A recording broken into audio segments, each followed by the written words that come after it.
What's up, guys? It's your boy James, aka 68J, coming to you on this. What is it?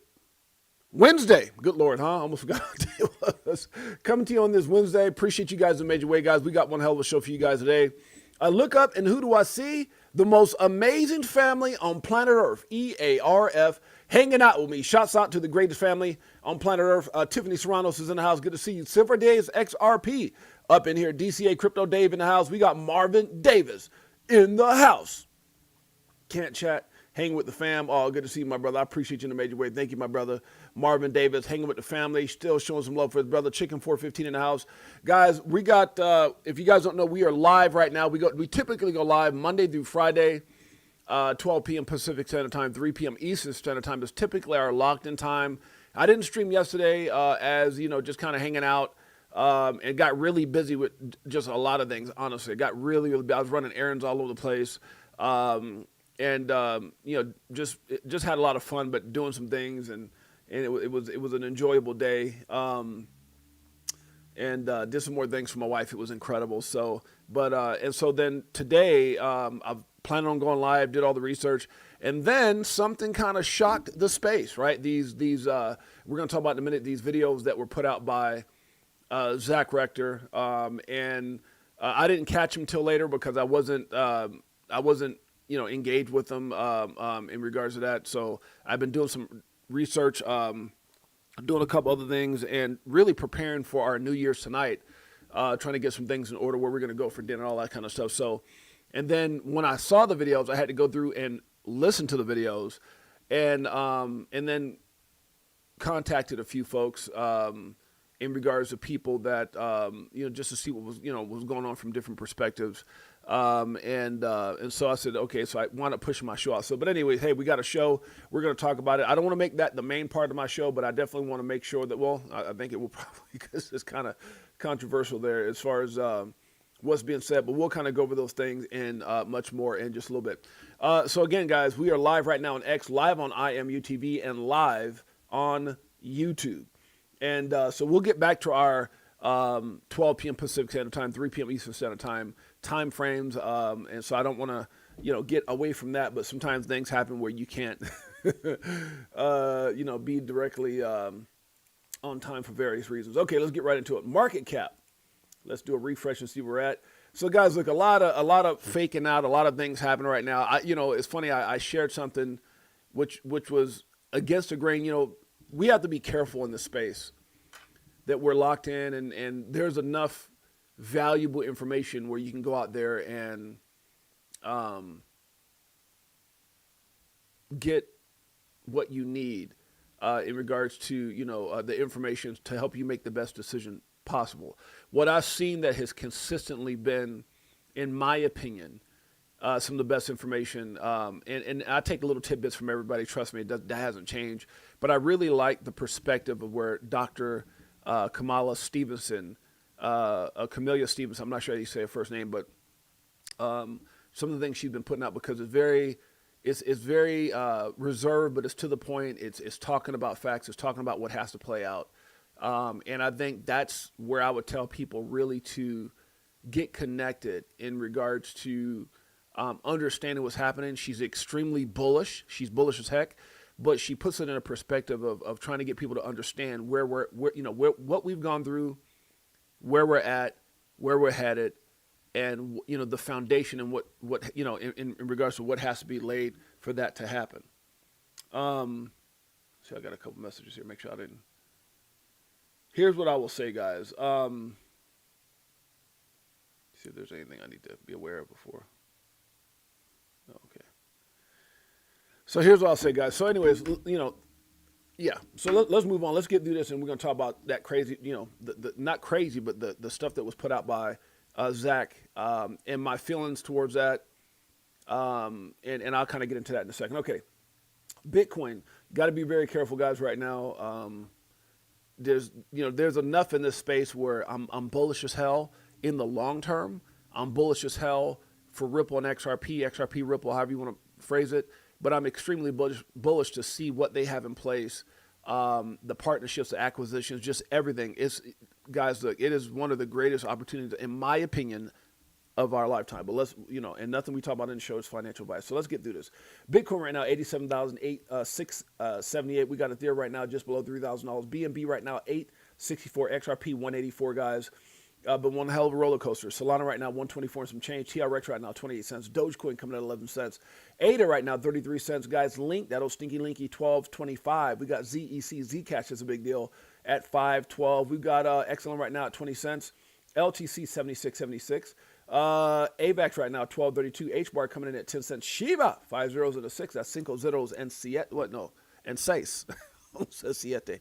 Got to work on that Spanish, eh? Huh? Hooked on phonics work for me? I don't know.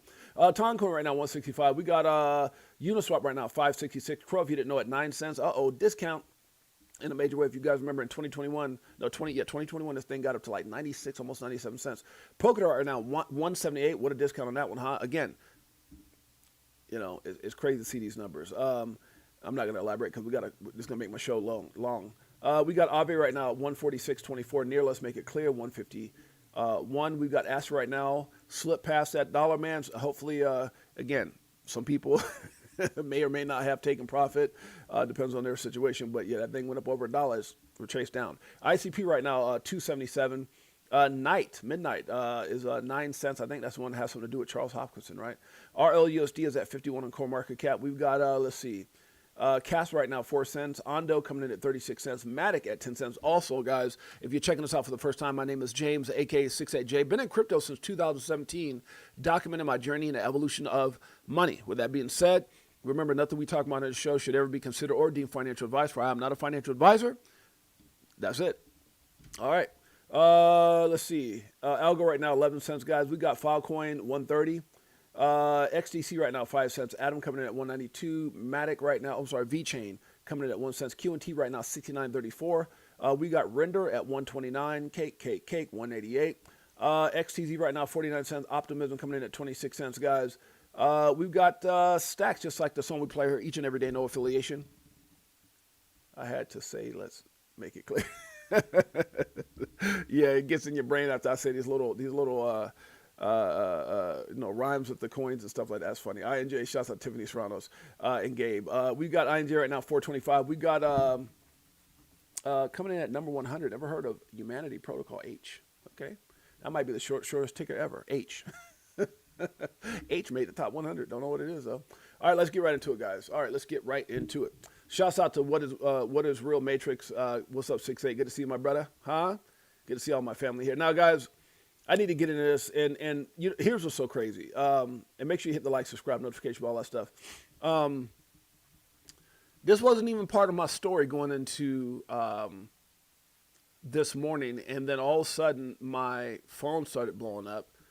Start getting messages from people in the community, specifically people tied into my community, which may, again, just because you're in one person's community doesn't mean you're not in other people's community. So I assume, based off the messages, they have some type of exposure to, what Jake and those guys are doing, and they're a little worried based off of Zach Rector video, and he put out 2 videos, which we'll get to in just a second. They're down here somewhere. I think I posted them back to back right here. So they're very concerning, and they're very, they're saying a whole lot, and we're going to talk about those in just a minute. But let's get through all this. Okay, remember, this is your story, and what I mean by that, guys, look, this is your story. Whether you're calling me for advice, which I know people value my advice, and I'm not saying they shouldn't value my advice. I'm not a financial advisor, but I know a few things. I've done very well in this space, and I've been at it for a while. And so I definitely appreciate and respect those who are reaching out. But remember, again, I've been preaching this for a long time, guys. This is your story. I see so many people get caught up in people and groups and, whatever it is, whatever facades. And just remember, individually, and I say this, me and my wife had this conversation all the time. This is our story. I tell my wife all the time, like, people start getting on about this president and that president. And I tell you guys all the time, I'm not a Republican, I'm not a Democrat, I'm just a dad, man. I'm just a kid from Brooklyn, who always had to try to figure it out, but very little guidance, when it came from a fatherly perspective, just attach myself around the right people. But at the end of the day, guys, I'm a dad, I'm a son, I'm a husband, I'm a child, child of God, child of my mom. So, you know, yeah. Um, but at the end of the day, that's the way my mindset works. Um, yeah, I kind of lost my train of thought. But just again, remember, this is your story, guys. I'm not here to persuade people of anything. I get excited about what get excited about. Like I'm a Cowboy fan, right? But I also watch and support my wife's team, which is the Raiders. The Raiders. I also support the Cleveland Browns because I like Shador and his dad Dion. I also support the Bears, which I never did in the past until my son-in-law, number one, Jalen Johnson, started playing for the Bears, and him and my wife are getting actually married in a few months. So, and gave us our first grandchild. So, the point I'm trying to make but at the end of the day, this is your story. This is your story, not anyone else's story. So I don't put my faith in. I don't make decisions only based off. Like I might take things that people say, but I'm not going all in based off of someone's opinion because, like, man, look, people have.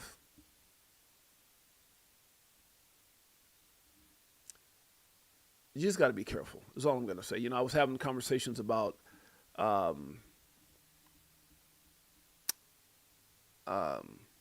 You got to be careful in the sense when you're dealing with people. Sometimes we put our faith and then our faith gets shaken. I'll give you a quick couple stories actually. In my area where we raised our kids, there was a couple pastors that people believed in, and they went to their church and they supported them. And these pastors, they had people in their congregation struggling, and they were driving Benzes, and they had nice homes, and I remember somebody telling me about, and these are two different situations. One I saw personally, one I know of personally. But this pastor was mentoring people's wives, and next thing you know, he ended up not messing with one person in the congregation while he was married, and had to apologize to his church. He did it again, and then a whole different church, that I was raised around, where I was more involved in this situation where. Not involved in the act, but another thing where a pastor was mentoring this guy and his wife, and ended up, instead of helping him, caused a divorce and wound up marrying the guy's wife. Right. So the point I'm trying to make is, and I hope this is being understood. The way I'm trying to say it is, your faith in those situations, and when people were talking to me, their faith got rattled. Like, oh my God, it makes me question this and question. No, man, look, your connection is supposed to be with God, not with man. Man delivers the message. I know sometimes we put our faith in people or situations, and you find that in crypto. And I don't mean that to try to, because I'm not a judge of anyone, so I'm not saying, I'm just trying to use it as an example. We get in this crypto space and we put our faith in people because they sound good. They're delivering the message we need to hear, or we think we need to hear. But in all actuality, you need to put your faith in that thing, or that in the story that I was telling about the pastors, in God, not in man, in God, because man is not perfect by no means. Man make mistakes. And it's the same thing if you have your faith in XRP or any other asset, Bitcoin, whatever. Put your faith in that asset based off of the due diligence you've done, right? So if your faith and your belief is in God, based off of the word, based off of you praying, based off of reading the Bible, whatever the case may be, that should be your faith, and should not be altered by someone else's not staying the same, or being imperfect or making mistakes, whatever the case may be. And I think it's very similar to crypto, where, if I'm doing my research on XRP, and I'm doing my research on Ripple, and I'm doing my research on whatever, XLM, XTC, HBAR, Algo, whatever, then it's based off of that and the information I did. Now, some people can say some things, but then what happens is I find that there's too many people in this space that blindly follow. And this is not about the Jake and the Zach thing. This goes back to some of the situations I've had, you guys know, in this community with other people, misleading, misusing, taking money from, false profit, false sincerity, all that kind of stuff. I don't like it. And I've been calling out forever. And the funny thing to me is how people will blindly continue to follow these people. Even when you point out the flaw, and again, it's not my job to point anything out, but it's just crazy to me. It's because I know what I know. I know more details than I even say about those situations, because I try to get out. Now, there's some stuff I put out on YouTube about different things, but that's typically not even me.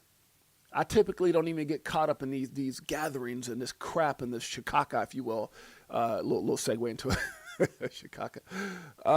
I don't get caught up in these things. And sometimes I get off screen and my wife and my best friends and the people I'm associated with on very high end levels, like, Jay, why are you even doing that? Why are you even involved with those things that are beneath you? I've worked my ass off to not be involved with people or situations like that. Now, when you come from a background that I have, I've seen it all, right? I've seen it. I've been around this earth for 54 years. And trust me, I've seen lawsuits. I've seen, and I'm not saying like person against me or anything like that, but, and I'm not saying I haven't, you go through things in life. But here's why, and I know some really good people who've been caught up in cases and things for just the most ignorant reasons, because people like, and I've heard Jake say this, they get crazy for, the suit. They get sue happy, because they want what you have. It is what it is. And it really, I don't want to make this about anybody particular, but it just really behooves me. But then it also tells me a lot about the people who continuously follow those type of people. And so I'm going to segue into this. I think I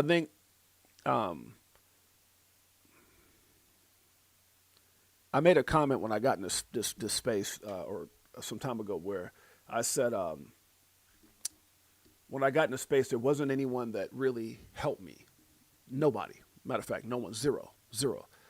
I would try to give credit to certain people to make them feel better, whatever, just being part of certain communities. But truth be told, no, because a lot of times people are a reflection of them, of their circumstance, right? So when you see a lot of chaos and crap going on with, and this is not talking about I haven't even got into the Jake Claver and Zach Rector ordeal, but when you see people go through things in life, situations, financially, hardships, whatever it is, a lot of times it's a reflection of who they are and how they conduct themselves in a day off these cameras. These cameras can be very tricky. Very tricky. And there's a lot of people, and again, I'm not trying to, look, I'm not better than anyone, but I'm battle tested.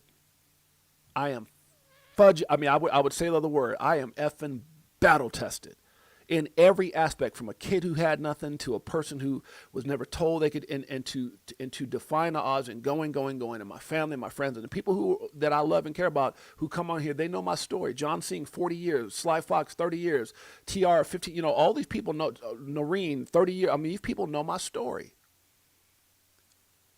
And I don't want to make it about me. I'm just saying, like, throughout your life, there's all saying you can't hustle a hustler, right? You can't hustle, and not hustler in a bad way, but I've been hustling my whole life, meaning that I've had to bust my ass and hustle everything I got. Hustle's not a bad thing. Hustle, when you go to work and you want a promotion, you got to hustle. You got to hustle your ass off to get that promotion. But when you come from the streets and you meet all kinds of characters, and I mean all kinds of freaking characters, you see things that, and some of you guys know what I'm talking about. Sometimes you see things that most people don't see. They don't see. And throughout my time in life, I've always been the kind of person that just said, you know what, man, I'm going to share my experiences. I'm going to tell it like it is. And I feel like I need to do that to a certain extent, but I'm also going to be careful in what I say. Not from a perspective, because whatever I say is public information, especially if it goes out to what's being said on these platforms and things like that. I'm not going to say everything, because there are conversations I've had that I think that I'm going to respect the people that I had those conversations with. But you are a reflection, man, of who you hang out with. You are a reflection of who you continue. And like I said, I allowed myself to get caught up in these arguments and these petty things with people in this space, with things that I've, with past events that I've done and things like that, that it's ridiculous. And I feel so much better now that I'm not tied into them. And I had to sit back and go, man, what the hell was I thinking? Because this space could gobble you up. It puts you around people in situations you would have never in my regular life. I don't even associate with any, period. And I wouldn't say anymore, but that's why I can count on one hand the people that I deal with in my life to this day. My wife is probably on here watching. I keep a very tight knit because people, there's very few people in this world, moms, and very few people who authentically want what's best for you. That's a freaking fact. That's a freaking fact. I don't give a damn what they say. There's very few people who want what's best for you. Everybody else is either hating, your success bothers them because it's a reflection of what they are not willing to do, or they're trying to figure out how to take from you, whether it's a scammer or a hacker or a person's trying to figure out how to get to the top off your back. And maybe sometimes if out of the inability of what you don't know, meaning that there's a lot of people that get in this space, man, that are regular, everyday Joes, right? And what I mean by that, and I say this kindly, man, because I know someone's going to tell you, what do you mean? I've been a business owner for 20-something years. I've been on some of the biggest stages around the world. I've owned my own business. I sat down with lawyers. I got one of the best legal teams money can buy, right? So I've done massive deals. I've negotiated, and this is public information. If I told you, I had a deal on the table with Apple for $7.5 million. I could talk about it now because the NDAs are over. For $7.5 million over the iWatch trademark. Got the freaking paperwork. You can Google iWatch trademark USA, Fresno, California, all that stuff. A lot of people don't even know that was me. Why? It's called Apple Watch here in the United States. And it's not just me, it's me in the United States, but there's people around the world that own that trademark, iWatch. Now, I've been through a lot of things. I've seen a lot of things. I've gone through some massive negotiations. I've made ass loads of money, lost ass loads of money. That's being an entrepreneur, right? Not being careless. Just industries, things move, industries shift. And then was very fortunate to. Okay, so let's move forward. I'm not going to read too many comments right now, but because I want to get on. I will read them in a minute, though, for sure. Okay. So here and again, I want to make this really clear too. I am cool with Zach, and I'm cool with Jake in the sense that I've had conversations with Zach Rector, and if Zach watches, and I'm sure Jake is going to watch this too, I've had backdoor personal conversations with them as men, as fathers, as people, as investors. Just has we've just had discussions. So I tend to think that I know a little bit more about them than just the world of YouTube, right? I got their cell phone numbers, all that stuff.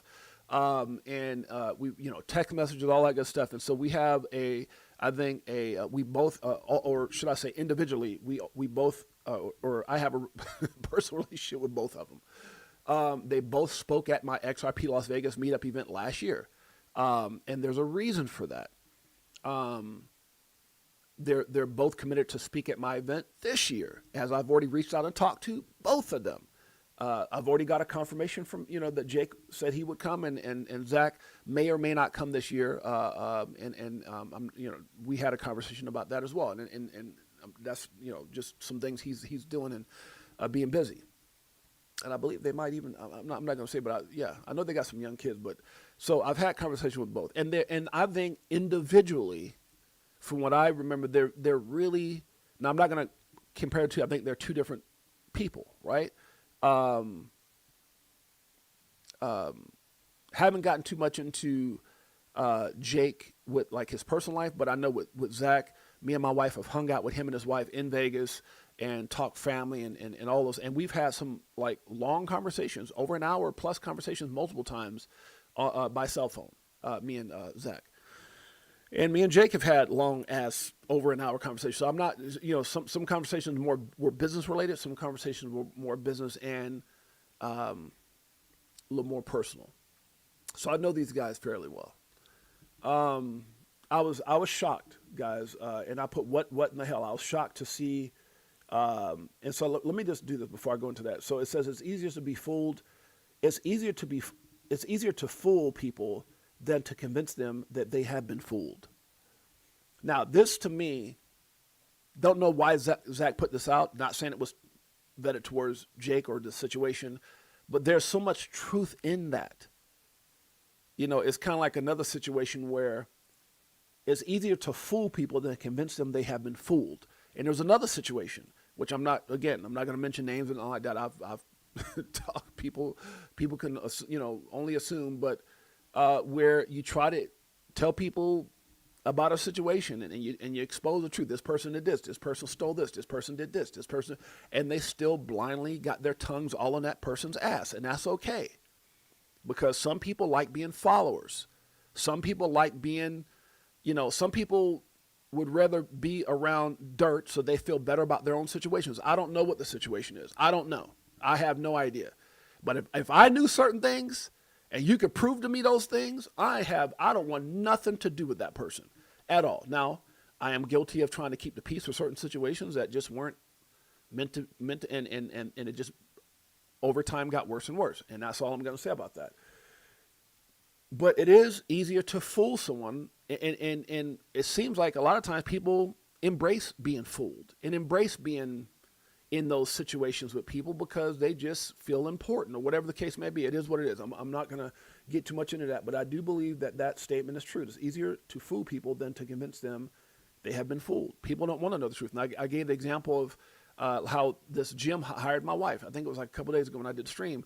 They hired my wife to clean up their business, and it wasn't the owner, but this guy brought my wife in who ran gyms with my wife back in the days when I first met my wife many moons ago, 17 years ago. And so they recruited her to a closer area in our town, and my wife went in and went through the systems and found everything was wrong, found people were stealing, found all kinds of stuff, that they were robbing this guy blind, and put him on track to be profitable and make extreme amounts of money. This is what she did before. This is why they loved her, my wife Jeanette. But they didn't want the truth. And when she exposed the lies, the guy who recruited her in under the owner, they let him go and eventually let my wife go because they didn't want the truth exposed. The owner was really good friends with the people who were robbing him, and he was okay with that.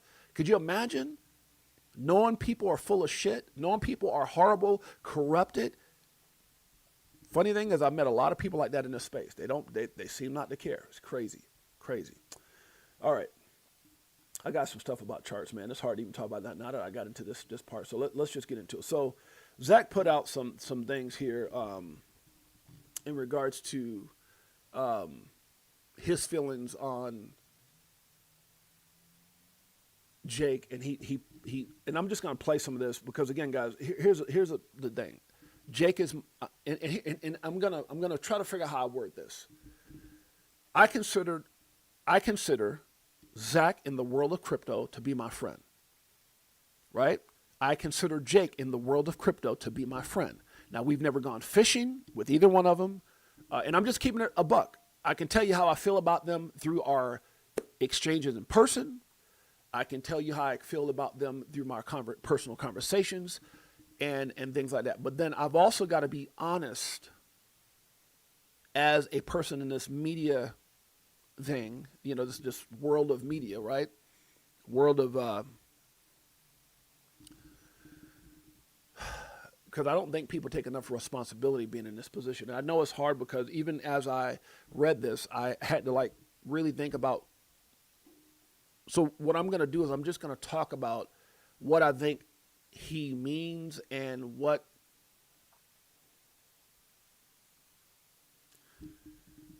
so let me just say this. Let me play this, and let me just say before I play this, some of the things that Zach is saying were brought to my attention months ago. That's a fact. These are facts. And the sources in which they came from were factual. I mean, not factual. I'm sorry. Let me refrain from that. Are credible people. But I'm not going to let someone, right? So that's like someone saying this person is a certain way, or this thing, or that person did this, and his partner did this. It's like, bro, I don't know that. Now I can take it as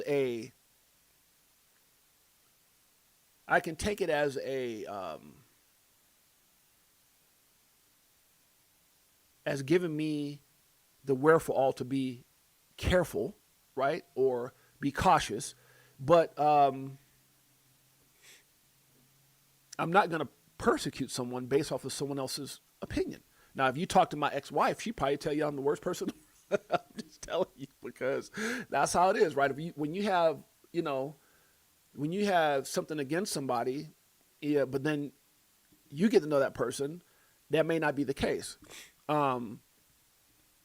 So I want you guys to listen to this, and then, but there, he talks about this case, and he printed the case out. This case had been sent to me months ago, and I'm just being honest with you guys. And this is nothing against Jake, and it's nothing against Zach. I was given this case months ago. It was sent to me, and the reason it was sent to me is because if you guys remember, some months ago, I was really doing my due diligence on who I wanted to park my money with, and we're not talking about a lot of money. We're talking millions of dollars. And that's what started these long interactions with Jake. And it's what started these long interactions with who I decided to go with,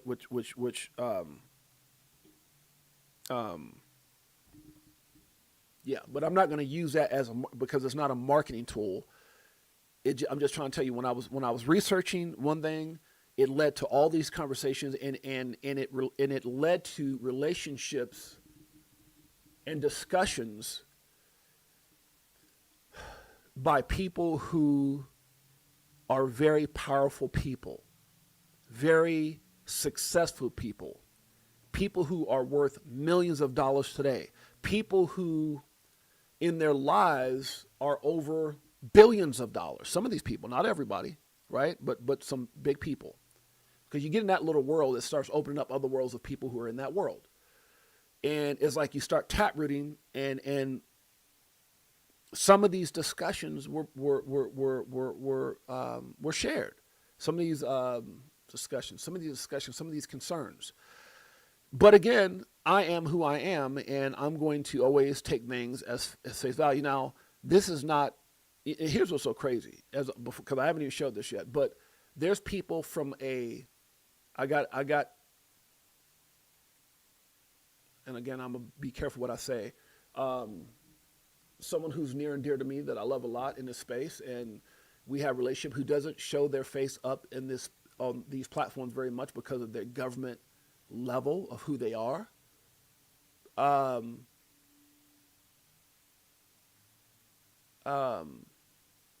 Warned me against doing business with certain people.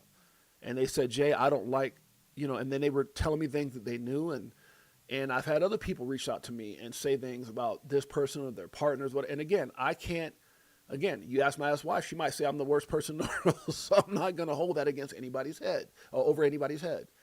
But I want to get into what's being said here, and I want to just give you my opinion because, again, I like both of these guys. They're both my friends in the world of crypto. I can't tell you anything about their backgrounds. I'm going to tell you right now, I can't tell you anything about their backgrounds. Okay? Amen, Edward Farina. That's my man, Edward. I love Edward. That's my brother. I can't tell you about anything as far as their personal backgrounds, what they've done. That's what I'm saying. Like, it's hard because sometimes when you meet people, you don't know anything past what you've known over the last so many years. I've been in crypto since 17. I'm not sure how long Zach and Jake have been, and I haven't known them since 17. But if you guys notice in my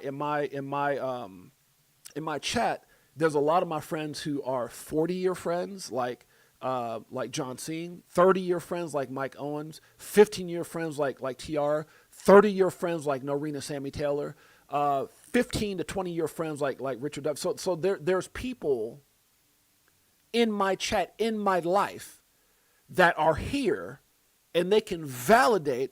Like when you see my intro and you see my of me being on stage and doing this and doing that and all this stuff, and athletes and all the things I talk about, from families being professional athletes to things I've done to having deals with Apple and all this stuff. I'm an open book, straight up.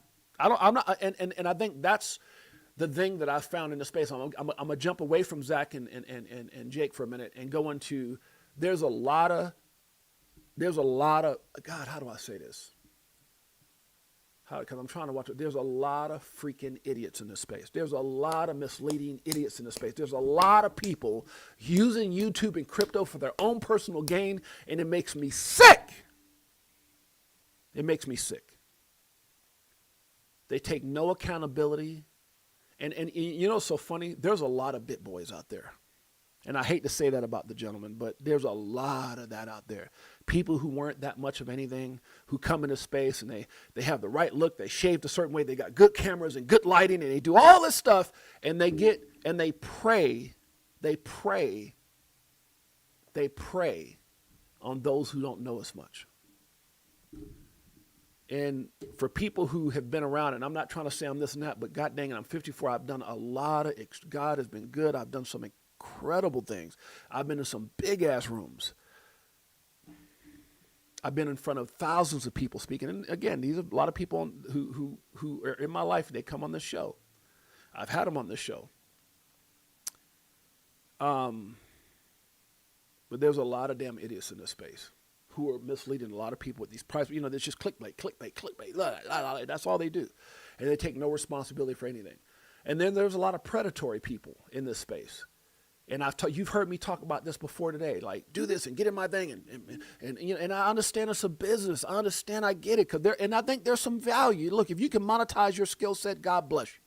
I got nothing. I got no problem with that. What I have a problem with is the ones who are doing that, and they're freaking idiots. So how does an idiot lead people to the promised land? I don't see it. They're making more money off your backs and your subscriptions. You know, you're this. I'm just being honest with you guys, and they're making in crypto. That's a freaking fact. I've had conversations with people, and y'all know, we all know some of them that can't even rub two damn nickels together and pay rent. But they're leading thousands. So I have a problem with that. I'd rather you be honest. You know, some people try to be, let me just move on. So let me play this video, and then I'm going to kind of go through what I feel with some of this stuff. I really didn't want to have to make this video, but today I will be addressing Jake Claver's lies, fraud, and manipulation. I will not allow my reputation to be attacked, for his frauds to continue to be covered up, and his manipulation of the XRP community to persist. This is something that I didn't want to have to do, but in my own defense, to clear up any confusion about this whole issue, today's video, we will be addressing mostly three things. 1, the lies from Jake and Max Avery, his business partner, to me, and how they were trying to use me to promote their businesses, both to raise private equity and also to grow their business, Digital Wealth Partners. 2, we will address the returns or lack thereof in the Digital Wealth Partner funds. The discrepancies that we are seeing between what Jake is saying publicly about the funds and what investors are sharing with me privately. Okay, so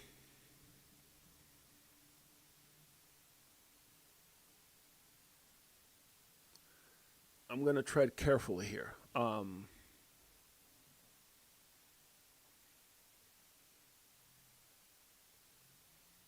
Because I've had, when you're getting ready to invest, you tend to do your research. First of all, you'd be dumb just to transfer millions of dollars to someone and not know everything you can know about that person, company, and or situation. So the conversation is going to be a little bit different than someone that says, hey, I went and parked $5 or $10 or $20 or $100,000 or maybe a couple $100,000 over whoever this is. And I'm not going after Jake. I'm not, but I can tell you that I did my research immensely. And had a lot of conversations with a lot of high net worth people. So I look, again, I'm not agreeing with anything Zach is saying. I'm just saying that it just, when he said what he said, and he started saying he had these conversations about what you made and what you didn't make, I had those conversations too. That's all I'm going to say about that. I actually had because I wanted to know if I did this, if I did that, what could I expect? What, all these type of things. And so I got to be honest. I can't sit up here and lie. And again, I got nothing against Zach, and I got nothing against Jake. I got, for what I know from Zach and what I know from Jake, from my crypto boys, and I'm not going to sit here and be a what's it called, a hypocrite, because neither one of them have done anything bad to me. We've had great conversations.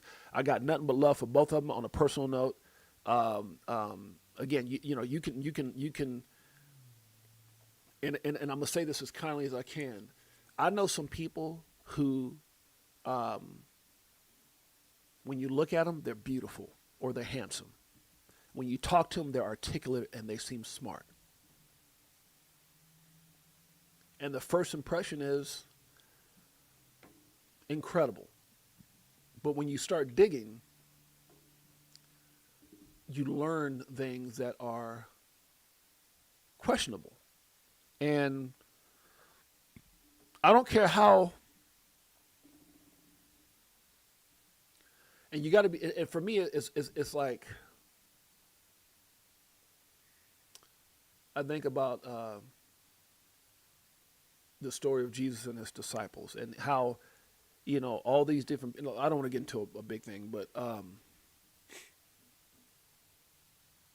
there are people that he trusted. There's people that he gave a chance to prove themselves, and they still turn their back on it because who they were rooted into their soul. So I'm not saying this has nothing to do with Jake and Zach. What I'm saying is that you really don't know someone unless you know someone, right? And it's hard because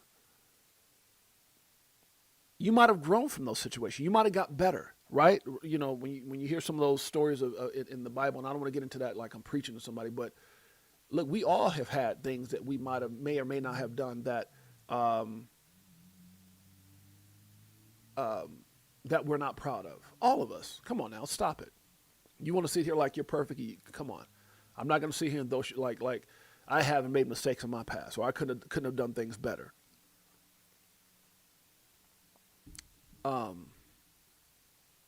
Let's keep going.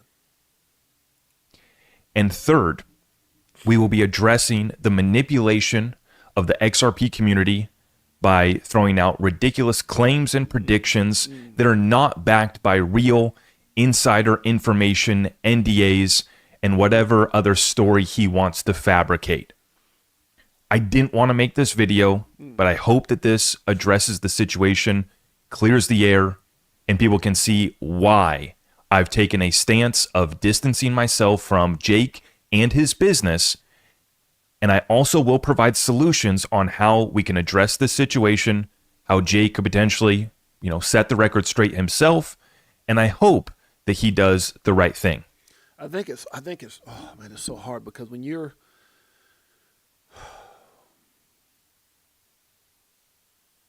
let's keep it going. There's a famous quote that's credited to Mark Twain, which is debated by scholars, but I think that I'm just going to read it off here because it really addresses this issue. And I don't want people to feel like I'm attacking them, whether you're a fan of Jake, whether you're invested with Jake, or even for the employees that work at his company. I want people to understand this, that I was fooled as well. And the quote reads off, "It's easier to fool people than to convince them that they have been fooled." I just read that. I didn't realize that was where he got that from. And that, yeah. So when I liked that earlier, it's because of other things that I've seen and have been a part of in this community that made me think that was a great quote. Not because I'm siding or I'm not siding with what I just want to break down some of the things that Zach is saying, because I had a lot of people in my community reach out to me because we do have these, we have our communities, and they were like, "Jay, what do you think about this?" So there's things I tell people, there's conversations I have offline that I can't have online. And it's not because I will only talk about what I know, not based off speculation of somebody else's opinion. And I'm not worried about it from a legal perspective because this is public information, whether it's a lawsuit, whether it's what Zach is saying, whatever else. And like I said, I've got a first-notch legal team. So it's not about that. But I will not down talk or a situation or a person or their, based off of someone else's opinions. Now, the reason that I'm playing this, because you said, why are you playing this? Well, first of all, it affects the XRP community. It really, and I do not, I'm going to say this first and foremost. I like Zach. I like Jake. I do not like division. I do not like any of these things. And I also don't like, as I had a conversation with someone from a very powerful position, monetary in crypto and in who they are, that I pray and hope that none of these things are true, right? Because you don't want, like, my conversation with someone earlier today is people, the majority of the people that are in crypto, right? I don't believe are people who were already millionaires. There are a lot of people who are millionaires who got into crypto, but the majority of people in crypto are people who work 9 to 5 or that, they have a job, they they're trading time for money, and they're doing just enough to get by, and they're doing this for a better tomorrow. They saw crypto probably very similar to how I saw it, as an opportunity to dream again, to accomplish what they've always wanted to accomplish for their families, and it's extremely possible. And the reason that I'm talking about this is that it hurts my heart, because I am for the little guy. I am the little guy. I am the guy from Brooklyn. I am the guy who was on welfare. I was the guy who got left behind. I was the guy who was told he wouldn't be shit. I was the guy who was thrown a special ed. I was the guy who also got most valuable player. I was the guy who he got AB honor roll. I was the guy who had to deal with Apple. I was the guy who played pro ball. I was the guy who was on some of the biggest stages around the world. I was the guy who defied all the odds.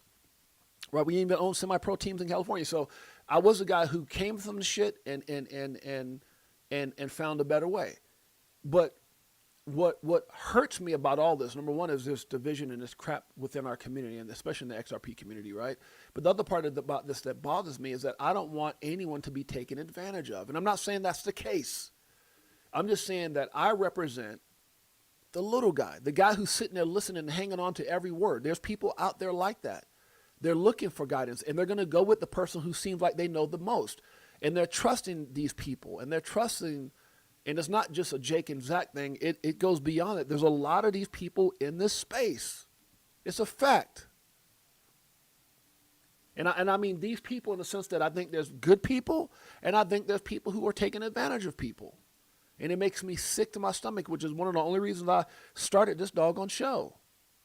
And I don't do it for, let me do this, let me get out there and do what people are telling me to get more subscribers and pre-record my videos and algorithms. I don't want to be like everybody else. I'm good. Let's keep it going. I was fooled into thinking that Jake was an honest man who had good intentions, who was just trying to build his business in private equity when I first met him, and then expanding to financial services that he now offers through Digital Wealth Partners. He fooled me into thinking that he was coming from a good place with the right intentions. And I almost did go into business with them. And the personal issue that I have with him and Max Avery is that they lied to me about their business history, about a lawsuit that involved their private equity dealings when they were trying to use me and get me to come on board to help push and raise capital. Now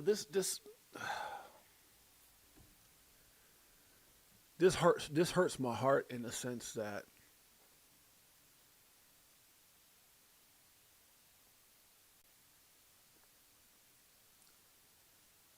a lot of what he's saying, I think, and I'm going to try to say this as kindly as I can, a lot of what he is saying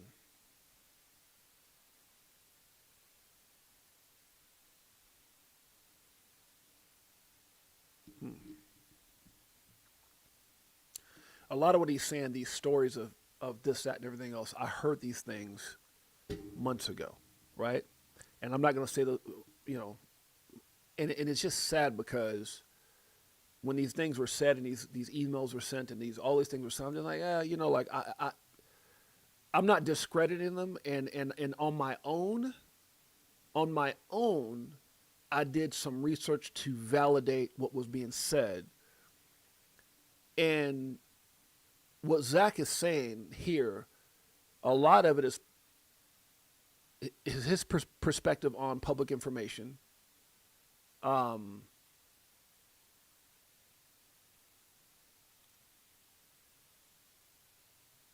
I had to dig down some holes myself to figure out, and then these things start coming up. A lot of what he's saying started coming up, and I'm like, huh? So it's not like I haven't heard this stuff. It just, I'm not going to judge a person again based off of partnerships, based off of this and that. I heard things about several people in what he's saying, and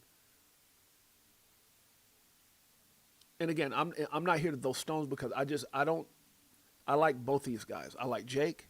I like Zach. I've had Jake on my show. I've had Zach on my show. I've had Max Avery on my show.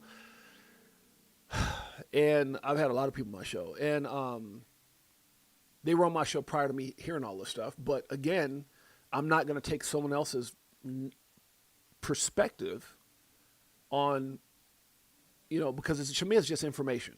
Now, some of it is, yeah, was there a lawsuit? Yes. Was there this? Yes. You know, some of the things he's saying actually happened in the sense of the lawsuit and things like that. But I'm not siding with Zach on this because I want to keep a mutual thing. There's just points within this that I want to talk about. So I'm not saying what he's saying is true. I'm not saying what he's saying is not true.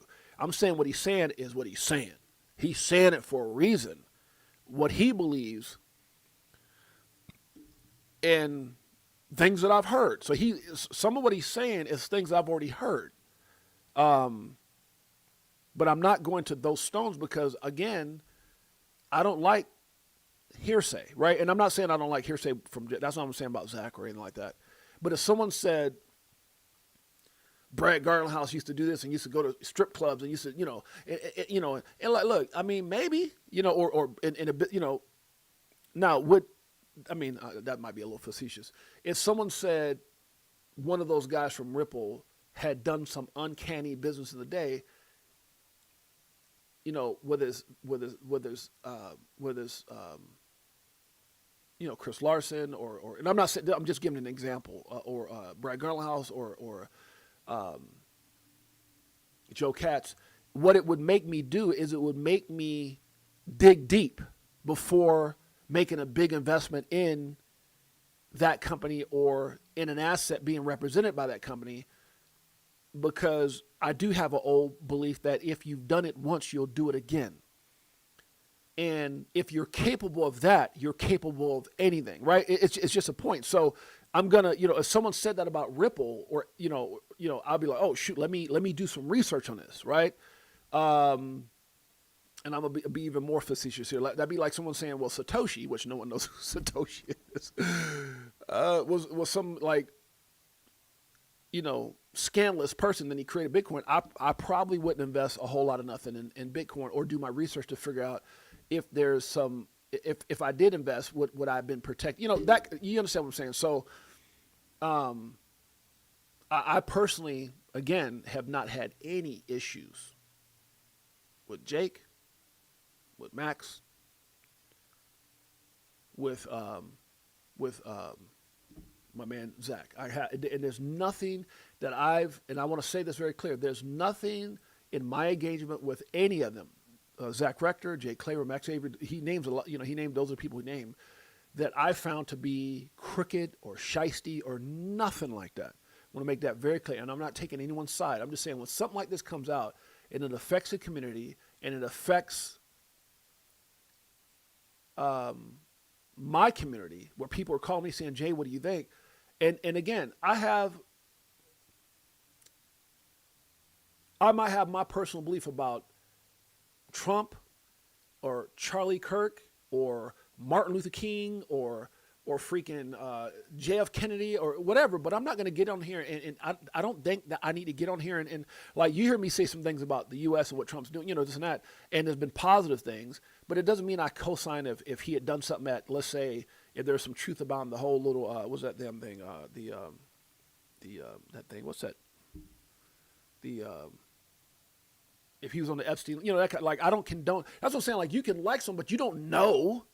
Like, I can say, oh, well, I like what Trump is doing, but I don't know if he was part of something that was dealing with I don't know, right? And I don't know what I don't know. I can only be, give favor on what I do know, right? Let's keep it going. For their private equity ventures. Now, before we get to the lawsuit that Jake lied to me about, I want to address the public interview that is up on my YouTube channel right now. Okay. $100 XRP potential interview with Jake Claver. This aired in March of 2025 this year. This is a prime example of how they used me to grow their platform and also grow their reputation. They knew. Now, obviously, again, I'm going to play this up because Zach has had more things happen to him and whatever. Again, there's things I've heard from some extremely credible people. I'm talking about people who were already millionaires in their life before crypto, and people high up in the, because here, let me say this. I'm not trying to make it sound like some people are better than other people, even though they are, right? But I'm trying to say this as kindly as I can. I'm not trying to demean anyone.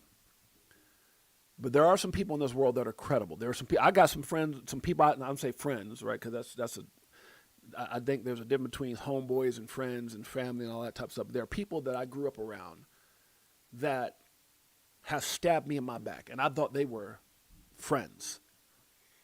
There's people that I played sports with on my same effing team who have done things against me from a monetary perspective and from, just various things that you like. I mean, just you would never even think.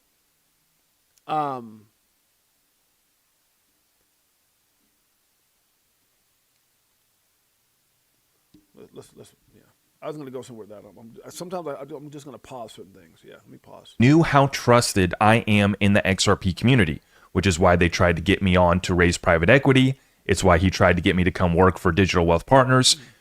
And in this interview in particular, I have an email correspondence right here that I'm looking at between me and his assistant, Tori, where on February 24th, she sends me an email asking if I have availability to do a podcast with Jake. And then later on, she says, after I confirm, yeah, that sounds good, she says, I will send you an invite and then get an outline for the podcast from Jake. Is there anything specific that you want to talk about? So this was an interview that I thought they had set it up as if I was going to be on his show. And then last minute, the day of, Jake pops on the call and says, oh, I thought this was going to be on your show. And so I had to resend him a link, get him back on a fresh Zoom call so that it could be posted onto my YouTube channel, which at the time I didn't really think anything of it. But now looking back, I realized they had manipulated me into booking this interview that was supposed to be on Jake's show, and then he just played it off and played stupid so that it would air on my platform where he knew it would get a bunch of views and eyeballs, and he knows how trusted and how, I had grown a reputation here in the XRP community. So it sounds like Zach, and again, I'm breaking down his video. I'm gonna talk about what I do. If I know something that I can confirm, there are things I can, like I said, that were brought to my attention, and I didn't turn the cheek. It weighed on me making certain moves, right? Because again, and again, I'm not giving validity to anything that is being said other than there were things that made me go in a different direction, right? Because regardless of all the things I've done in my life, regardless of being on some of the biggest stages around the world, regardless of owning businesses, regardless of being a professional athlete, regardless of owning pro basketball teams, we've done some pretty great things, right? As a family, got relatives in the league right now in NFL. The point I'm trying to make is, if I'm going to invest millions of dollars of what I have and earned in this space, I'm gonna dot all the I's, cross the T's, and I mean to the point where it took me some time and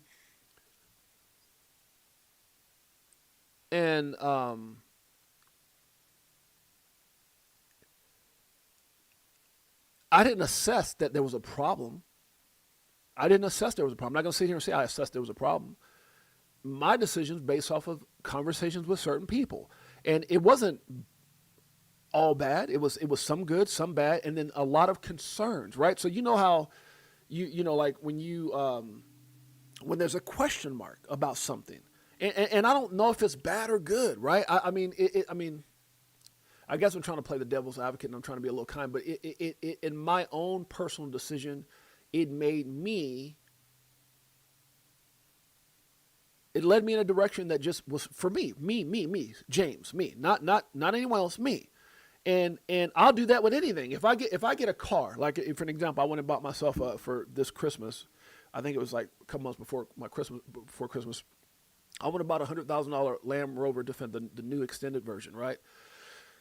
Beautiful truck, but sometimes you got to watch what you say because people are just fucking haters. It is what it is. I don't say that to be mean, but I bought that for Christmas this year. And when I was going around assessing certain vehicles, it was like, well, this vehicle does this, and this vehicle is known to have this, and that vehicle. So it was question marks that kept me from a lot of vehicles, and then also, obviously, I didn't want to be like everybody. Everyone has this, and everyone's got Range Rover, and everyone's got that, and everyone's got. And so I wanted to not only be different, and I'll spend the money to be different, but also it came off of different variables within different vehicles, histories, and you look at the car and drive, you look at all the different things that they do and what they don't do and resell and all these things, and that helped me come up with a decision.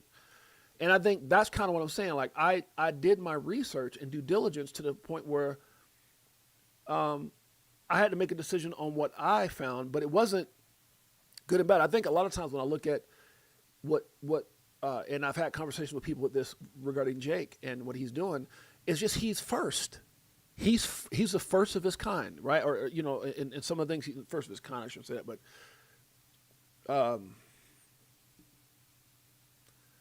and I think sometimes when you're the first, you make mistakes, man, because you're going in charted territories that you just don't know what's going on. Now, does that mean I's aren't dotted, T's aren't crossed? Does it mean he is or is not doing something malicious? I don't know. I'm not going to say I know. But I've talked to people who support and people who don't and people who have questions. And that just kind of led to where my mind was at. Because when you're talking about, and again, I'm saying this as kind as possible because I'm not saying I'm for Zach or against Zach or for Jake and against Jake. I play the guy who I'm for the little guy. I'm from the guy who's busted their ass and taken some of their hard ass earned money to build a dream in a space. And when you find people that are saying certain things, you want to know why. You want to make sure that they have your best interest at heart. And what he goes on to say is that he feels like those type of people are being taken advantage of by, what Jake is doing. And that's what I'm going to talk about. Is that the case? Is that not the case? And so I have an opinion on that, right? And we're going to talk about that and much more. And again, this is not against Jake. I like Jake because my crypto, from a crypto perspective, because I got to be careful on how I say friend. Friend, there's different variations, I think, of a friend, right? And I know that's hard to understand because I'll say somebody's my friend because I met him in crypto, but I don't know anything about him, right? I straight up, like, you ever see those stories where people say, oh my God, Carl's lived here for 20 years and raised his kids and his wife, and come to find out Carl was the Bay Area killer. I mean, you don't know. You don't know. So I got friends that I would co-sign everything with, that I have, like, my ride and die, love, and those are the people you see, like your Mike Owens, your John Sings, your people that I can say are my, Richard Duff, I can say are my friends.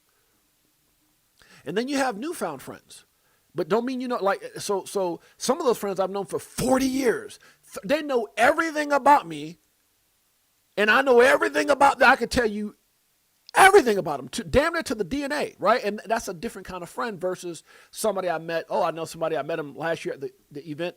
Well, they're my friends in the sense that they're my friends as far as what I know. But there's certain things you don't know, so you can't say, I got friends that if I had to go on a mission for 2 years and told them to go check on my wife, I know they're going to check them out, and ain't no funny business. I ain't got to worry about them messing with my wife or trying to rob me or whatever. I trust them 1,000%. And then there's some friends that I don't all the way trust like that. I got family I don't all the way trust, and that's just a fact. There's levels of that. You guys know what I'm talking about. I'm not talking about anything that you guys don't know. So it's hard for me as my crypto friends that I've known for maybe a couple of years to sit up there and validate or vouch that, hey, I know everything about them. I don't. And so what happens is when you start digging to see, and I think it's kind of like, you ever hear this story where, like, when people run for president and all their shit comes out, or somebody's running for some kind of, and all their shit, like when he was 17, when he was 13, he thumped a frog in a nuts and made the frog go into a seizure. Like, I'm being facetious, but good Lord, I don't even know if frogs have nuts. I'm sure they don't. The point I'm trying to make is you don't know everything about everyone. You just don't. But when you start digging, like when you run for office, you start digging, all this shit starts coming up and you're like, whoa. And I experienced some of those things too. And that's why I'm trying to explain this, but not taking anybody's side. So this is another prime example of how they used me and manipulated me to grow their audience and their reputation and ultimately their businesses. Here's what I will say though. There's a lot, And Zach has taken a lot of shit for these videos. He really. I've read some of the responses. Now there's a few reasons why he's taking shit. A lot of people are jumping on because they loved him when everything was cool, and then they're so quick to turn on him. People either will turn on you quick. Number one is they're just a freaking hater. They didn't like you from day one, whatever, nothing you said. They don't like your hair. They don't like the blue screen behind Zach. They don't like the hats that he's trying to sell and the merchandise, whatever it is. Then two, they think he's a liar. They just bona fide think he's a bona fide liar. And I met the guy, and I don't think there's anything about him that makes me feel like he is trying to hurt anybody. If he believes this is what he believes. That it is just right. That's just what it is. And again, I'm just saying. From the little time I've known him. Again, I don't know the dude like that. But in the little time I've known him, I don't. And again, could he be hating on Jake? It's possible, right? It's never come across me like that. Again, I know Zach. That's my dog. I just, you know what I'm saying? I'm cool with. Within the last week, I've talked to both him and Jake by text or whatever, or by phone over the last month or whatever, right? I know them like that to that extent, right? Not saying, well, we go fishing and play, golf together and all that kind of stuff, but I know them to that extent. They've both been my guests, and they both came to my XRP Las Vegas event last year, and I gave them both awards. They both got awards from me. So I want you to understand this is a non-biased take. So either you hate him because you didn't like him anyway. You hate him because you're jealous of him. You hate him because you think he's a liar. Or you hate him because you're so invested in the other side of what he's saying that you don't want it to be true. I don't know. I don't know why, but he's gotten a lot of shit for what he said. As I mentioned earlier in this video, Jake. Here's what I will say about Zach. I'll do research. I'm trying to see how I word this. I did research when it was time for me, when I was considering putting my assets with either Jay Claver or with Kalen Brown, right? And I'm not here to promote Caleb Brown. This is not the time for that. I think you're a shiesty ass person if you use an opportunity like this to do that. Hell no. But I did my research, and I openly had issues with both. And I addressed those concerns, with both. I did. I had, hey, this is what I don't like. I don't like this. I don't like whatever. It could be from fees. It could be this. It could be that. Whatever it was. It could be reviews. Whatever. I'm just being a straight shooter, right? Hey, why's your reviews like this? Why did this person? Hey, why is this and that? Why's your fees? Straight up. New space, new industry, new things. You're gonna have people. But again, people be mad. I had people who, they might come in your car lot and buy a car, and then their dumbasses don't. Something as stupid as it doesn't matter what it is, man. You can say the right thing to the wrong person, or the wrong thing to the right person. It is what it is. Where was I going with that? This is gonna be a little bit all over the place because I don't want to weigh towards either person. I just have thoughts about what's being said. Jake and Max Avery had fooled me into thinking that they were good guys, just honestly trying to grow and build out their businesses. From the time that I met them at XRP Las Vegas 2023 to when I flew out to Dallas to join and collaborate with them on a mastermind meetup where I brought my community in, he brought his community together, we had a great time, and this led to them then asking me to help them raise capital for their private equity deals. Thank God I avoided that. Right? They fooled me to a point, but then when it was time to actually do business together, I conducted my due diligence, and thank God I had trusted advisors around me, experienced securities lawyers who helped me vet out this deal, and they advised that I just stay away. Okay. Now that's interesting. And the reason that this is interesting is there were certain things that I was approached with as well, right? So I'm just leaving it at that because I don't think conversations should be shared. Those are private conversations. He feels a certain way, so God bless him. I'm just going over what he's saying. So when he says there's certain things he's saying. And I'm not saying it was bad. You can invest in this. Hey, you can invest in that. But these are things that I kind of similarly, were invited to do. Now, again, it's not a bad. I'm being honest from a perspective that there's things I understand. Now, I'm not saying why he didn't do it. I know why I didn't do certain things, but when he's saying certain things, it's striking a nerve of relatability. That's all I'm saying. Not now. Again, there was nothing facetious or mean or anything like that I saw. It wasn't the right thing for me. Hey, would you like to? No, I'm good. Hey, would you like to put your money in this? No, I'm good. Right? My money's doing better over here. So, like I said, there's things that I can say, conversations that I've had that, okay, so there are certain things that he's saying that's triggering, going, okay, well, and I don't think it's a bad thing because, again, I didn't have lawyers looking into this. I just simply said, no, I'm good. And Jake knows what I'm talking about. Like, this ain't to be mean because, again, I'm not here to down talk Jake. I don't think that's not, like I said, Jake is from a crypto perspective. Zach is my dude from crypto. And I say my dude in the sense of from crypto. Again, I haven't known either one of them past 2 years. So they're my crypto friends. Jake, Zach, Max Avery, or anybody in that whole thing that I've been connected with because, in this space, it's a tight-knit space. You get to know people. And none of these guys have done anything against me. None of these guys have done anything against me in business. None of these guys, I just, and I don't know of certain things that he's saying because I didn't move forward with certain things. And that was based off of certain due diligence that I did that it fit my story. It fit my need and my situation. It was conversations I had, just like I had conversations with Jake and those guys I had conversations with. And here's another one. So I'll be very honest because I was going to save it till he brings this up about cost.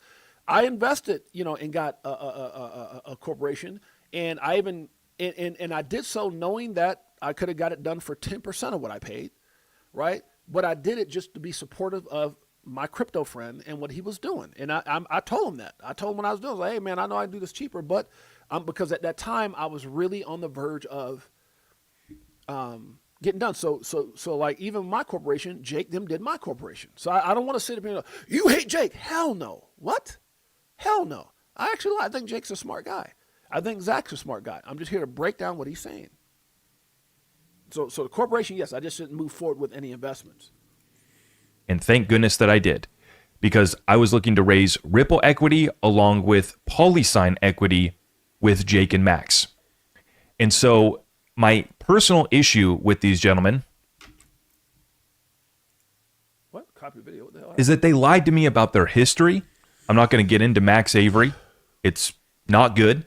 And he tried to tell me that it was just liberal media hit pieces that were put out when he was running for public office, and they dug up some dirt on him, and he tried to play it off and give me excuses on that.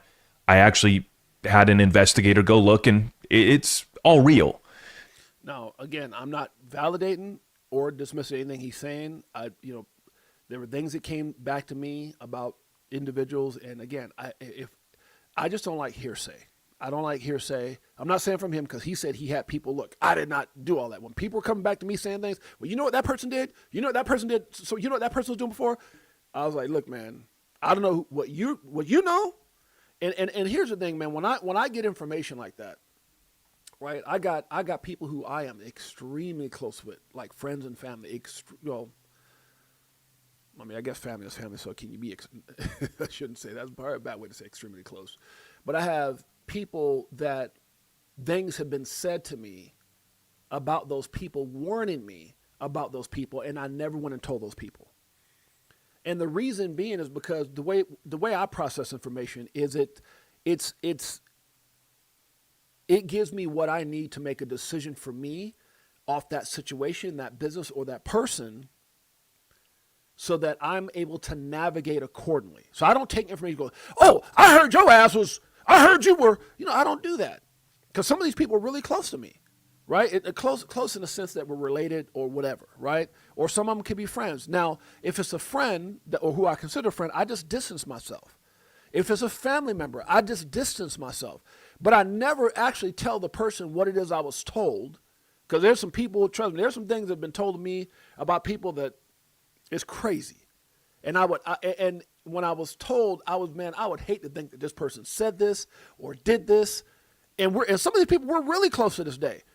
So it goes both ways. It could be people I'm extremely close with and people I'm not so close with. But it helps me understand that person's mindset, how they see things, how they view them, and then how it helps me navigate so that if a person is at 80% joy to be around and we can do some things together, whatever the case may be, but there's 20% of things that I know that this person has done to discredit, hurt, or out of jealousy, then I have to pick and choose how I navigate or how I move forward. So I've got people in my life to this day I still am very close with, but I utilize that information, right? Or you can see how people move, right? You can have somebody who is extremely close to you and you watch how they move and what they do and the actions in which they take will make, and sometimes you don't have to say it. Sometimes it's just based off of how close you and that person may or may not be moving forward.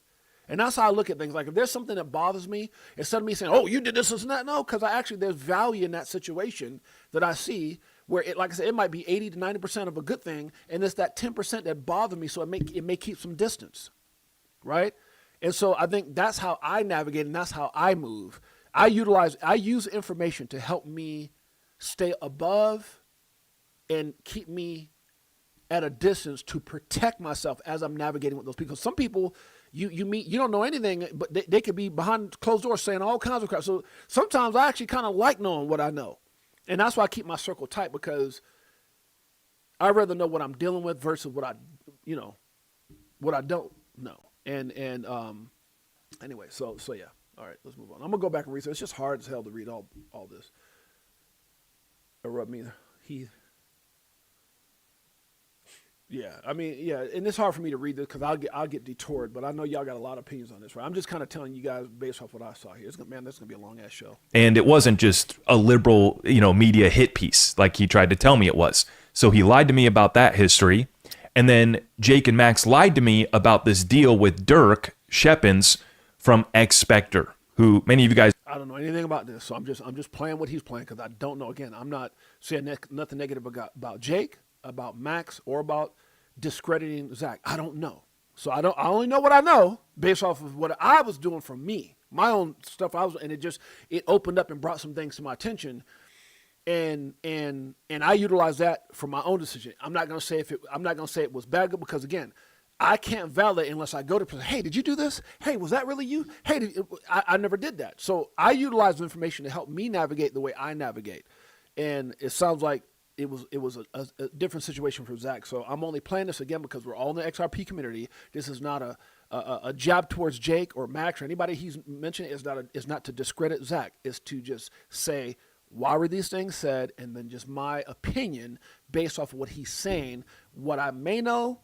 what I may not know, and and all that stuff, and just to kind of talk about why these things would be said. As probably know, Spectre is the number one metaverse platform in the XRP ecosystem. They've been around for a while. I know who they are.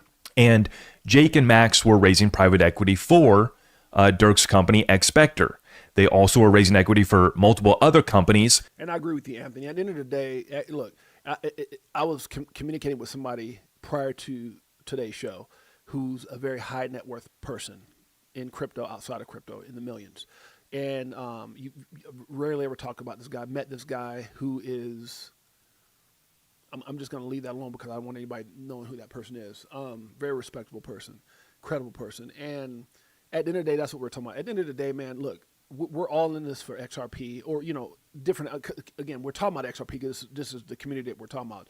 But, whether it's XRP, XLM, XTC, whatever your asset, but we're in specifically XRP since that's what this whole thing is about, right? Because it's dealing with misleading people in XRP for what the potential, what's in place. And my conversation with that person said, look, man, you can't deny what's happening. You can't deny what's in place. And it's like Anthony Winter says, look, we're in this thing for our individual dreams, goals, and the things that we want to accomplish. That's what it all comes down to. This is unfortunate. And I even told this guy, I said, man, this is very unfortunate that this is happening. I hate crap like this because it causes division. And then people who are outside who hate XRP and who think we're a crappy community already, it gives them more fire for the stuff that they're, right? So, anyways, sorry about that. All right, let's keep it going. I got to get ready in a minute anyway. Well, I got a little time. And this lawsuit that he lied to me about is public record. I'll post a link for the full docket down below, but I want folks to understand I'm not making anything up. I'm going to read off the public documentation here, and you can go to the answer to the complaint. I'll show you exactly where to go. No, what he was talking about, this goes back to, I want to say, let me see, just where's my phone at, damn it? This lawsuit he's talking about, this was sent to me some time ago, and I think the lawsuit he's referring to was back in, like, I want to say 2023 or something. Let me try to figure out who sent me that damn thing. And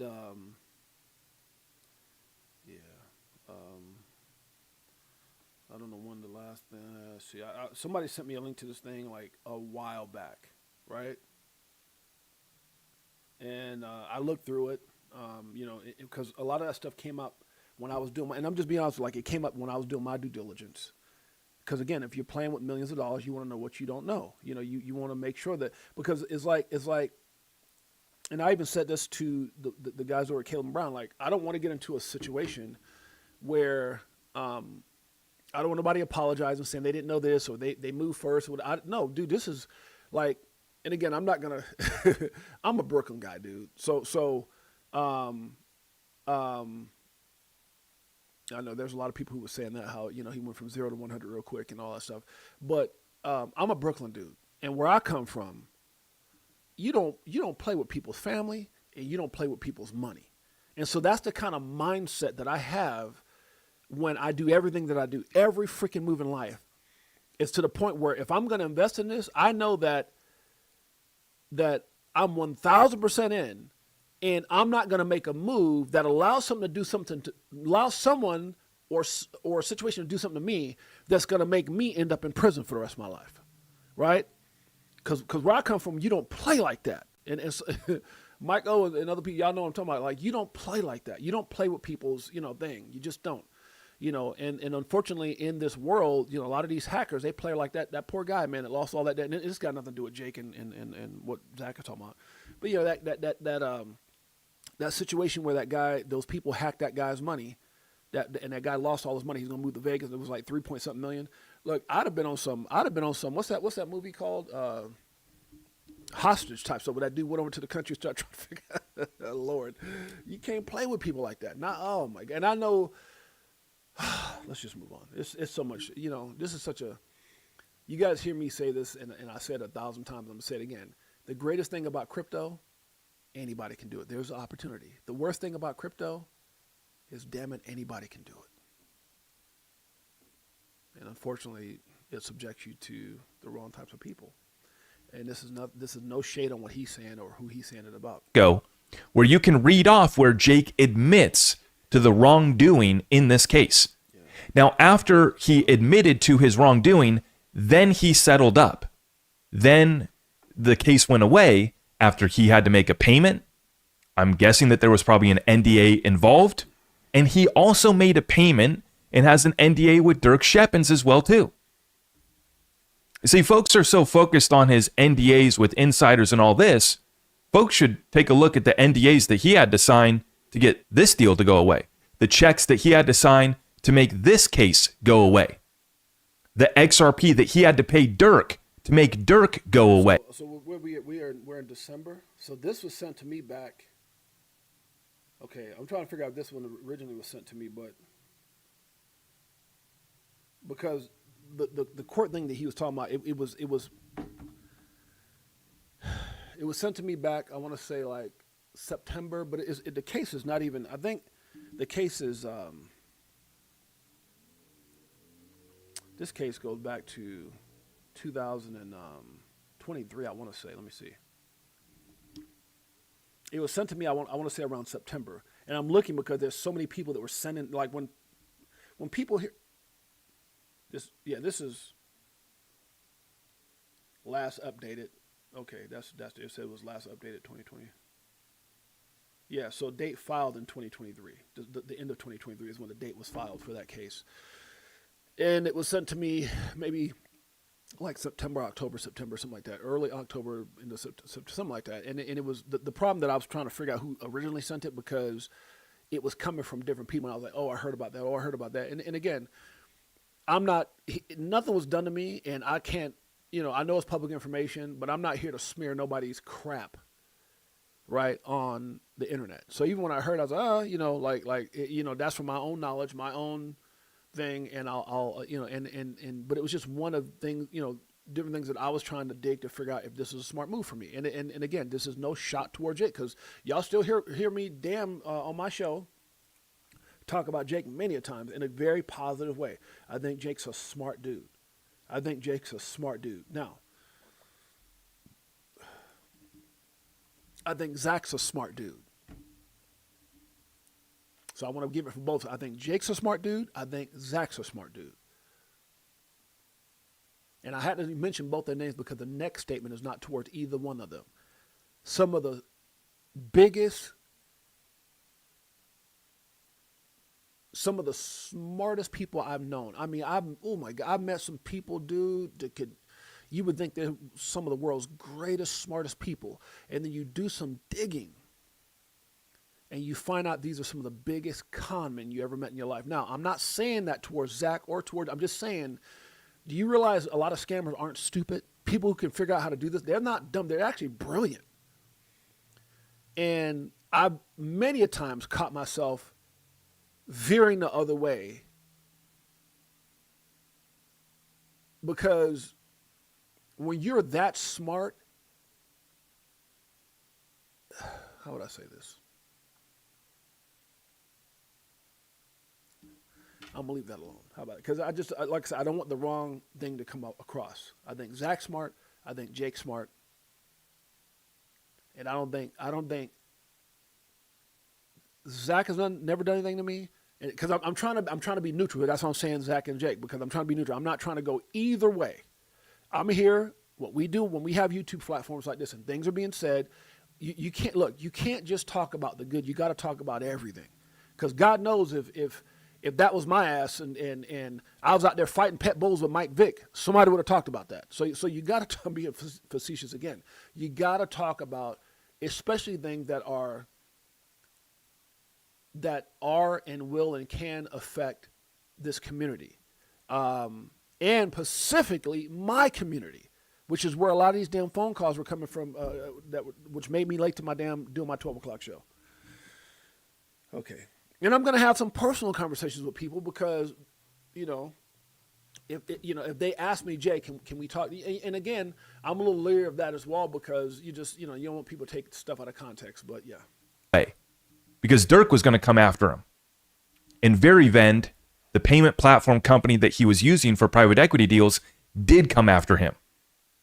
Because, well, let me just go straight to the case so you guys can see. We're going to pause real quick. Guys, do me a huge favor if you're watching us for the first time. My name is James, a.k.a. 68J. Some of you guys may know me. Some of you guys may not know me.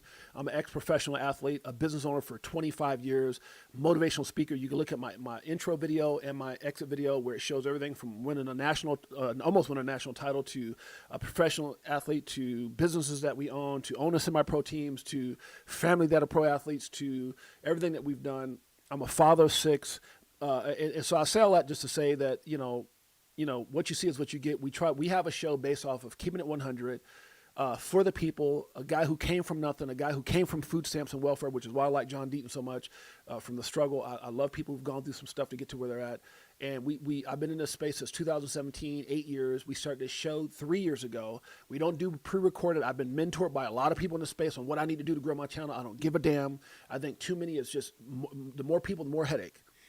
So we have a very good, tight-knit community. We welcome anybody that wants to come in and that wants to know the truth.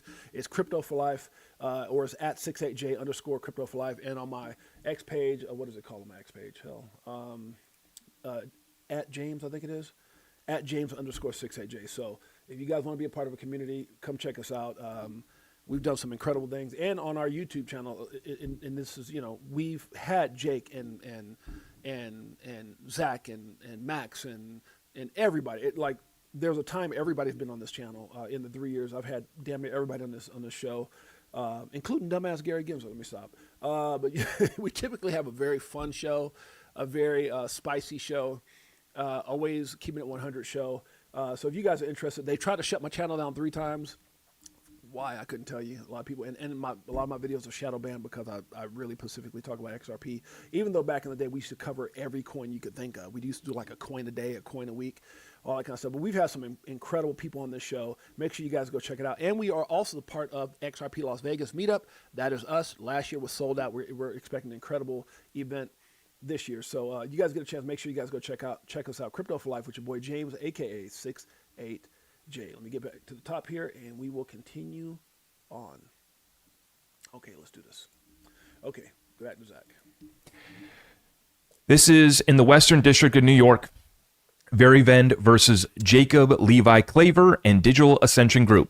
And we're just going to read off the first part of this. I think that I don't read comical, but the thing about that is, man, he said the man's middle name. It's just joking. My middle name is Lee, but a lot of times people are like, damn, you had to say my middle name? Most people don't even talk about their middle name. Kind of funny. Verivend owns and operates a payment processing platform for businesses to raise capital, pay distributions, and deploy capital. Verivend brings this action against its former customers Claver and Digital Ascension for breach of contract, misappropriating Verivend's name and intellectual property, and making false and libelous statements about Verivend to third parties that damage Verivend's goodwill and business reputation. Actions taken by... And that could be, like I said, Dragon is able. He's saying Zach is jealous. Again, I can't defute any of your opinions because everything you guys may feel about this could be right. I'm not saying this that I'm on Jake's side. No. I'm not saying this I'm on Zach's side. No. I'm just bringing to light what was said this morning as it affects those who are connected to these gentlemen. By Claver in an effort to cover up his failed attempt to raise capital for other businesses. As part of his cover-up scheme, Claver registered an unauthorized domain using Verivend's trademarked name, which is confusingly similar to the official Verivend domain. Claver then created an email address impersonating Verivend and its employees and used that deceptive email address to manufacture purported Verivend wire transfer. Yes, shouts out. So there's a lot of you guys here that I normally say everybody's name when you come into the show. A lot of you guys are new. I've never seen the names before, but again, I want you guys to remember, I'm not attacking Jake. I'm not siding with Zach. I'm just putting it out there and giving my opinions based off the fact that I was going to invest millions with Jake, and Jake knows this as well. And so I did some research or whatever. And so it just, but this is not me saying, oh, I validate what Zach said. No, Jake ain't done nothing to me at all, period. I just decided to go in oh, you said you could barely hear me, CC? Okay, hold on, CC, my bad. Sis says she can barely hear me. Let me make sure I got my ass up on the mic here. It could be my fault. Hold on. Okay, I should be, no, it's probably because maybe I need to, it's probably because I'm turning my face, CC, my bad. And again, for anybody who couldn't hear me, my apologies for that. So, like I said, I've had both Jake on my show and Zach. I've had personal conversations. I've got their phone numbers, the cell numbers. We've had text messages. We've been connected. They showed up at my event, XRP Las Vegas meetup, 2025. If you guys don't know, that was my event. And so it was sold out, and everybody was there. Jake Claver, Zach was there. Linda P. Jones, everybody was there. My man, Stephen Nariff, who got thrown in the back of the van, the whole Ethereum scandal. Everybody was there. It was an incredible event. So I am connected to both guys. I don't take either side. All I'm doing is I'm listening to what's being said. I'm talking about my personal experience with both of them. And the only reason I'm bringing up my experience with Jake from a business perspective, because I did get a corporation. I didn't move forward with certain things. It's not because I don't trust Jake. It's got none of it. I just think there's certain things for me that, and Jake even said, he goes, look, man, we're pioneers to a lot of this. We're early. You're like, we're going down roads that nobody ever went. So, I give him credit on that aspect, but I also give, Zach credit because he's bringing up things that he obviously can validate, right? Like there was a lawsuit. So we're just talking about it. We're not condemning anyone. I'm not calling Zach a liar and I'm not calling Jake a liar. I'm just saying this stuff was said. I know both of these guys. I like both of these guys in the time that I've known them for probably like a couple years. And yeah, I'm just trying to give you guys some context to that. I'm connected to both of them from a talking perspective, from a crypto friend perspective, to they both been to my event and I've had them both on my show. Okay, let's move on. For confirmations. Claver also sent emails and text messages. Because truth be told, if this was about Brad Garlinghouse, we would be talking about it. If this was about Joe Cass, we'd be talking about it. If this was about Satoshi Nakamoto, nobody even knows who that is, we'd be talking about it, right? To third-party companies with images of purported wire transfers approved by Verivend and blamed Verivend for delayed or failed wire transfers. In actuality, however, Claver fabricated the purported wire transfer confirmations and his conversations with Verivend, which never occurred. Indeed, upon information and belief, although defendants had accounts with Verivend, they never raised any capital for those third-party companies using Verivend's platform. Okay, I don't want to get too much into all. Let me move. And it's not to it's just that. Yeah, let me get to back with some of the points that Jake was making on this. Please understand that he's lying to you, that this is just some copyright infringement case, and it was. And I want to say this too, guys. Hey, do I know? Is it possible these things are true? It's possible. Is it possible that Zach, and I say this kindly, as me and Zach and me and Jake are cool. Is it possible that Zach is hating? It's like I don't know. I don't know. I'm not here to distinguish who's right and wrong. I'm here to say this has been said. It's concerning, and try to talk about or bring light to what I think he's trying to say. Was a misunderstanding. I urge you to go to the public court docket, go to his answer to the complaint. Public information. And I want you to go look at everything that he admitted to. Okay. Because I've highlighted everything that he's admitted to in this lawsuit. And I'm telling you guys right now, there's a lot. Now let me pause this because I want to play the devil's advocate. Again, this is no discredit to Zach. No discredit to Zach. Now, someone said, I've heard people in the comments say, well, Zach is a hater. Okay, let's talk about why would he be hating. Let's talk about that. Because, again, I'm not saying he is or not, but let's talk about why he would be hating. Is he hating because right now Jake is one of the hottest topics in the crypto space? He's been on everybody's podcast. Everybody's and he right now, Jake is hot as fish grease. If that's, I heard that before somewhere. Where, and so I can say why he's hot, but let's talk about why Jake. For those of you guys saying that Zach is a hater, I'm not saying Zach is a hater. I'm just saying let's talk about it.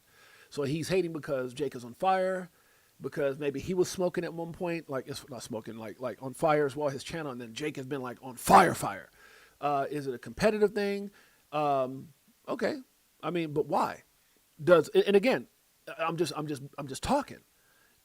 Maybe he at one point was, because Zach has had moments where he's been the hottest thing, and then maybe he said some things that have made him less popular, and Jake is super popular. Now, does it could be that Zach wants to have a family office, and he's threatened by Jake's success. It could be that he's mad because Jake has more XRP. Like I'm saying, I'm being facetious here. So if you say someone's hating, you got to explain to me why he's hating. I don't know why he's hating. If that's even a such thing. I don't know why he would say this. So it's either any of those things, or in Zach's mind, he is trying to be as truthful as he can to the community of what he's found. Because if I take Jake, here's what I'll say. If I take Jake versus Zach, Zach versus Jake out of the equation, and I listen to Zach's previous due diligence of digging for information, you hear a lot of people, even Jake was quoting Zach on, the Mitchnick calculator, XRP, and all these things he was talking about, market cap versus, what it actually takes. And so a lot of people, for a minute there, he was hot, and maybe that is why he's hating, right? Because he was hot for a while with all his stuff he was saying, and then, Jake wasn't hot. I'm being facetious. I'm just saying, I'm trying to figure out why this guy who, yes, Zach has a channel. Yes, Zach has I'm sure maybe like a patron group or something that he has people subscribe to. Yes, Zach sells merchandise and Zach is a guy with a wife and kids. He's trying to make money, just like Jake is a guy with wife and kids, and he's trying to make money. So you just have, I don't know. I guess I just try to ask myself, why would you do this? Like, why would you, either you're just trying to be the people's person, or, because I've seen situations, right, where people have tried to, put someone down because they were threatened by that person's success. I've seen it on so many different levels, even with channels, right? There's more people on YouTube that was happy about Ben Armstrong, BitBoy's downfall than they were, and again, I'm not trying to say, I think he brought a lot of that upon himself, but regardless, there were people who were happy, not because he was exposed, but just because his channel was threatening their channel. And I get some of his people. Like and again, I'm not dismissing what he did, because I think he made a lot of bad choices for sure. And regardless of people's bad choices, I feel bad for him, his family, even though what he did was brought on by himself. They say money magnifies who you already are, and I do believe that. That he's admitted to. And this is payments that he fabricated. He created a fake website, fake email, fabricated screenshots of fake wire transfers. Wow. And Veryven found out about this because Dirk was waiting for, all of this equity that Jake was supposed to be raising. Now, when you're saying these things, again, when Zach is saying these things, I don't know where he's getting this information, but if you're saying this, that means you got something, or something, or it's based off of what, I don't know. I have no idea, but he's saying it, and we're going to go through it. To come in, and these wire transfers to come in. And Jake, instead of admitting that he hadn't raised the capital, he tried to blame Veryven. Now, I think either prior to this or it's coming up where he said he had conversations with these people, backdoor conversations. It seems like Zach, before saying this, went out and did a lot of research and made calls and connections, whatever. So his hypothesis of the situation is based off of due diligence that he did. And in his mind, this is, and again, I'm not saying like, oh, he's crazy in his mind. I'm trying to be as neutral as possible. Like, there's a reason he's saying this, and I just don't think, and I would hate to think, and I don't think, that he would just be saying this because he hated on the dude. Like, oh, he did this, and then he took a donut and hit some old lady going down the street. Like, he's saying things that he feels is true based off of research that he's done, I would assume, right? And so when Dirk went to Veryven and said, hey, what's going on here? That's when Veryven realized the fraud that Jake was committing. And so do not let him try to tell you that this was just a copyright infringement case that was a misunderstanding. This is a serious deal. And think about the mentality of somebody who goes to make the effort to make a fake website, fake email, fake screenshots of wire transfers, and this is somebody that we're supposed to trust. The full docket to this case is free and publicly available. It's all public record on courtlistener.com. Again, this is the same thing that was sent to me months ago. Anybody can go take a look at this. And again, you could tell because y'all ain't never heard me say nothing negative against Jake, ever. And this stuff and a lot of opinions came my way when I was doing my research. And I just used that for my own personal, knowledge to move forward as I navigated through certain things.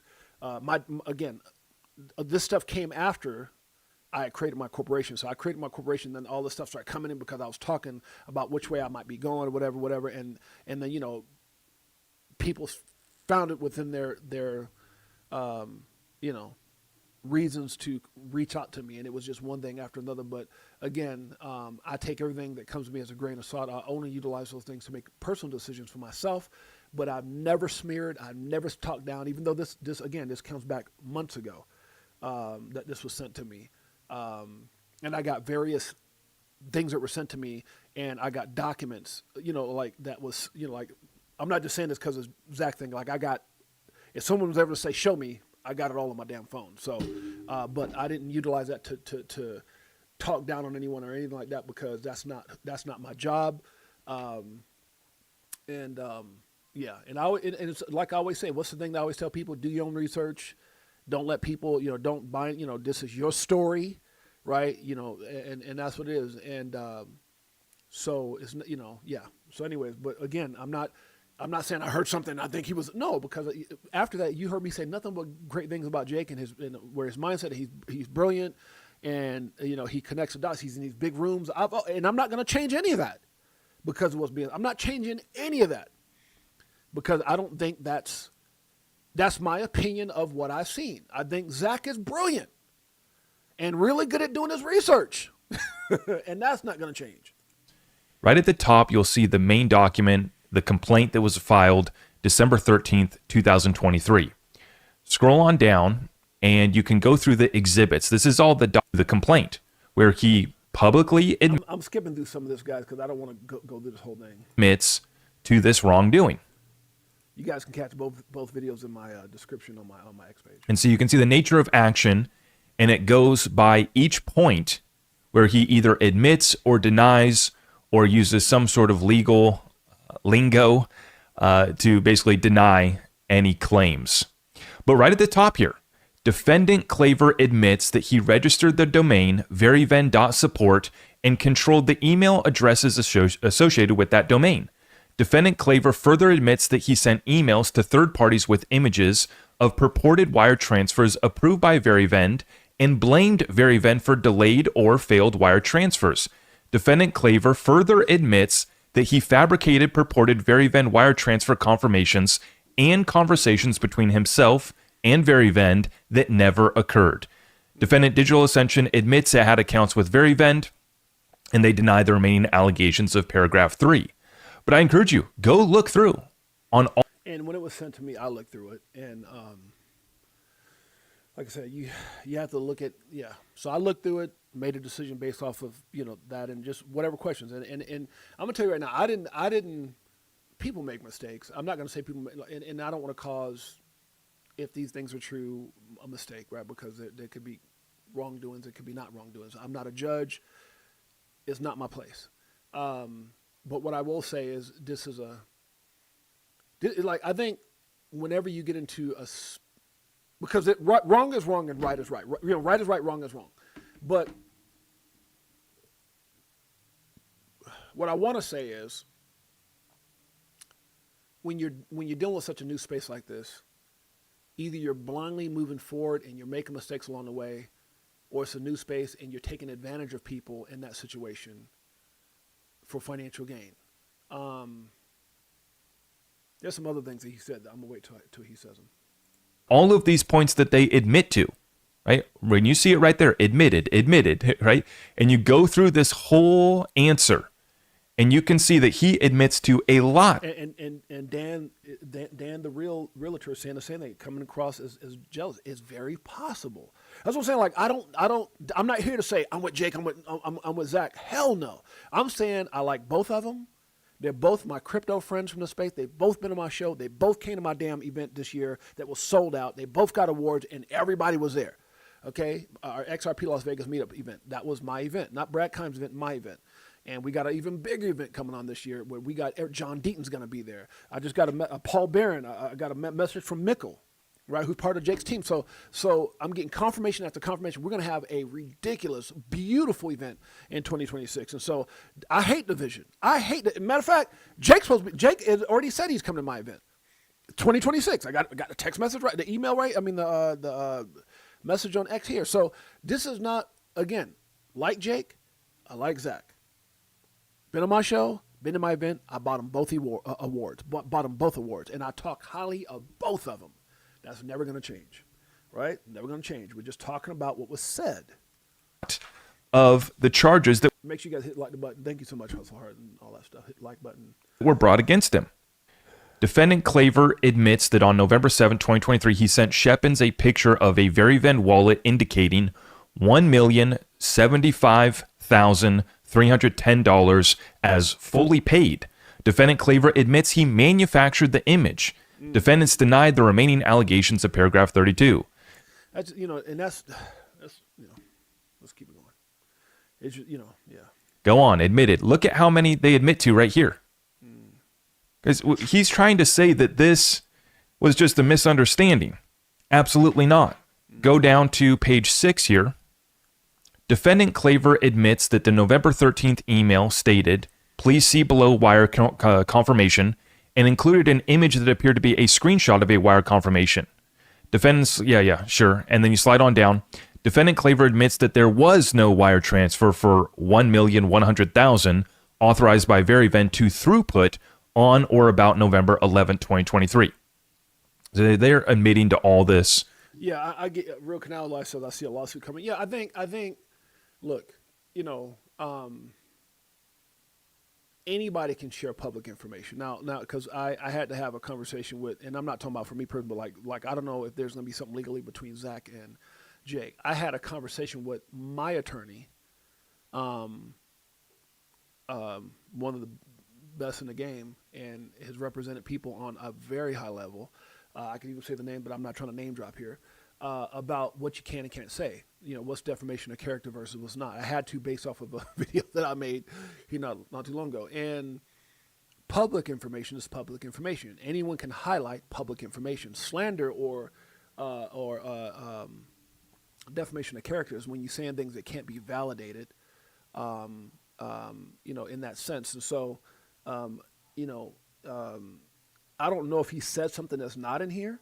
I don't know if there's something he said that can't be validated. And I'm not here to talk about legalities because I'm not a damn lawyer. I go to a lawyer when I need that legal advice. So yeah, I don't know what any of this will come to. I have no idea.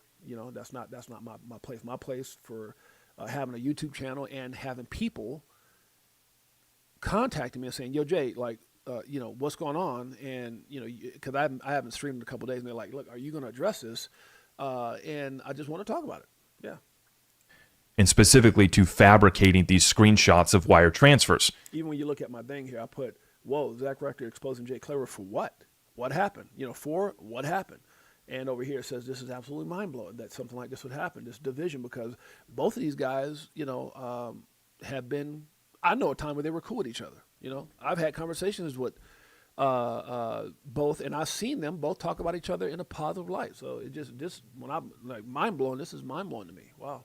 Not, some of the things, because like I said, some of these things were brought to my attention, and I just so when I saw this video, I was like, whoa, he was saying certain things that were brought to my attention that I thought, hey, like, I don't know, the lawsuit, you can't say I didn't know that, but I'm not going to beat someone up, even though I had all kinds of stuff coming at me. Oh, this person, and this, and his partner did, and all this kind of, and I'm just like, huh? And again, unless I can validate something, or if I move on from a situation. So people are saying all these things, and it's made me make a decision that's best for me and my family. Then I'm not going to harp on somebody's past. Are you serious? I said, "Oh, well, 6'8", when he was in college basketball, he kicked a chair because the coach told him he didn't want to play. And when he, and I did kick a chair. I remember one time, and I don't want to get too far in that, but we were fighting for the national title. And I was on fire. My coach got mad because I didn't run the damn plays. I'm like, "Bro, I'm on fire." And they had a All-American, 2 All-Americans, as a matter of fact, on their team. And our whole team was freshmen.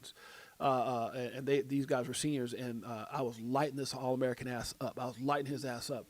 But and we were winning. We had in 6 minutes, we had an 11-point lead. But he wanted to take me out. He wanted to take me out because I wasn't running plays. I was just hot. When you're in a zone, he took me out, and next thing you know, he wanted to put me back in with 3 minutes, and we're down by whatever it was. I was pissed. I kicked the chair anyway. That's another damn story. Let's move on. And so we're talking about $1 million payments to Throughput that never happened. Okay. And another $1 million payment to Dirk Sheppen's Expector that never happened. Okay. So this wasn't just like a one-off instance. He was faking these for the money that he was supposed to be raising for Throughput Inc., and also for Expector. And when Dirk Sheppen's, went to Verivent and said, "What's going on here?" He's saying that you guys have had issues. He's tried sending this wire transfer. What's happening here? Why haven't I received this money? That's when Verivent realized that Jake was impersonating them and that he had fabricated these screenshots and faked these $1 million wire transfers. Back on the public court docket, you can go to Exhibit E to see emails that Dirk had submitted to Verivent, and Verivent was able to use this as evidence in their case. And it really gets disturbing when you go to Exhibit F, which gives screenshots between Dirk and Jake and text messages that they had been sending back and forth between each other this entire time. Now, if you go down to page 3, you will see where Dirk says that they're off to a good start after Jake says that they are over 3.2 million committed and over 1 million collected. Still conversations going on.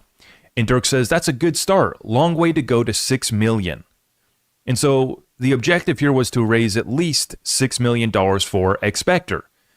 Now, this is the part that I find kind of disturbing, and I'm really wondering what's going on here because Jake says, LOL, you're telling me that's still not counting the other 800,000 if I can get the loans against XRP figured out. So is he trying to convince people to take loans against their XRP to invest in private equity deals like Expector and others? This to me is pretty concerning. But when you continue on page 9, you can see where Jake is sending a screenshot of his wallet balance. And this is where he lies, saying that capital is back in my account now. Rodney, who is the CEO of Verivend, said that they fat-fingered the IBAN number after reviewing it. He asked Dirk if you want me to push it again that way or move to my bank account and convert to USDC. Dirk says, no, best in fiat. We need that to pay people, and converting ourselves too much if an issue. On page 12, they reiterate once again, hope the 800,000 gets secured as well against the loans. And so they're addressing these whole conversation about taking out loans against XRP to go buy private equity. Now, I remember talking about, again, I'm not trying to add no fuel to the fire, but I know when I was doing my research on the loans at that particular time through, and shouts out, and I'm very happy and I respect the representative that was telling me that, because I was trying to find out every aspect of how everything worked, and they were talking about loans and how the loans work, and if, for an example, because they were explaining this, I think this to me when we were like almost at like a $3 X or $2 and something cents XRP, $3 XRP, and how if you took out a loan, right? Let's say you took out X amount of dollar loan and it was you gave up X amount of XRP. If XRP dropped down by, let's say, half while you got that loan, the way the loans worked was you'd have to put up that much equity again. And so there was just certain things I was like, damn, like that's like it's good if the XRP went to $10, you win. But there's just certain things about the loan part of it that I didn't like. And again, this is not about this. It kind of is triggering things that I remember asking questions about that I didn't like when I was doing my research on those loans and things like that. So I don't know. It probably has nothing to do with this at all. But I know that was one of the concerning things that was like a red flag for me, that it was the loan part of it. On page 16, you see a text here from Dirk to Jake that says, if you put it at 6.5 million plus, it gets very interesting for you as well. So basically suggesting that the more that Jake was going to be able to raise, the more this deal was going to be juiced for him. On page 18, you see that Jake had been sent to the F1 racing in Vegas by Dirk to go pitch this deal to investors. Here's some screenshots that he had sent to Dirk showing him that he was there pitching it. Now, if you scroll on down to page 23 and 25, it shows the fake wire transfer that Jake had sent to Dirk. I'm not going to show that because it shows some information that I don't want to put out there. But go to that Exhibit F in the public court docket, and you can go read through the whole conversation between Dirk and Jake, and you can see his intentions, trying to get people to take loans against their XRP to buy private equity, and the lies and the fake screenshots of the wire transfers that Jake was sending to Dirk. Yeah, so I remember when I was inquiring about the loans, it wasn't because I was looking for a loan. I was trying to understand how all the different features of what they were, because, a lot of us watch those videos about, oh, you could do this, you could do that. So I was just trying to question or just get more information about how does this work and how does that work and how do the fees work and how does that work and how does this work and I think that's how, regardless if you're investing millions or you're investing thousands, tens of thousands, hundreds of thousands, whatever, you want to know how everything works in its entirety, because if one thing doesn't sound right, then it may concern you with other things, and so but I'm not saying that to be malicious or say that anything about what he's saying. It's just those loans in crypto period are very tricky. At least how it was explained to me from that end of how loans work. I was like, ooh, that's kind of tricky. You got to be very careful because you can get liquidated. It won't be anything that you might get a loan, be making your payments, and then XRP goes down by half, and they're like, hey, you put up 100,000 XRP, you need another 100,000, and it was like, what? So I was like, wow, that's crazy. At the bottom of the public court docket, you can see the last filing submitted on February 12, 2025, which is the mediation certification noting that the case has been settled up. So Jake had... Yeah, I know, brother. That's why I'm doing this, because I'm waiting. My wife is going to be, she might be here and getting herself situated. We're going to a New Year's Eve, like, little dinner with my son and stuff like that. So, but I got a little time before we go to that. So I'm going to be out of here in a second. Had to settle this up, probably had to cut a check, maybe has one of those NDAs that he loves to talk about signed to get this case to go away. And obviously there was pretty serious charges in this case. And so I understand why he wanted to get this one settled up and put away as soon as possible. I also can confirm that he paid Dirk in XRP to settle up with Dirk and to get Dirk to go away. I don't know what happened with Throughput Inc., but that was the other company that he failed to raise private equity for. And I'm not sure what happened with that company. But you can see now why this was just unfortunate when I found this out after Jake had been blaming Dirk as the bad guy and the a-hole and that it was Dirk's fault while the deal fell apart. And he completely covered this up when he was asking me to help him raise private equity. Once again, I almost went into business with this person that took the time to create fake websites, fake emails, and fake screenshots of wire transfers when he was failing to raise private equity. That's something that I wish I would have known.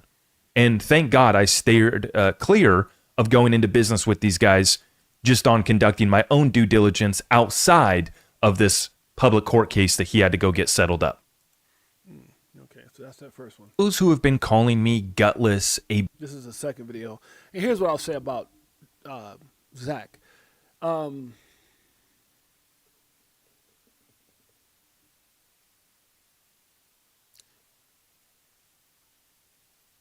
I've had a relationship with Zach and with Jake for at least last year or so, a couple of years maybe. Both been on my show, had a lot of conversations with them. I can tell, and again, my conversations with Zach and my conversations with Jake will always be private. And I'll never talk about the details of anything, whether they were concerning or not concerning or whatever. But I have had deep conversations in which I asked some tough questions, and it led to me, whatever mindset I had in those situations. Not negative towards anybody, maybe a certain situations that weren't best for me. But I can tell you, and here's what I will say about Zach. This video that came out was shocking, but how he felt about, or what he's saying, how would I say this?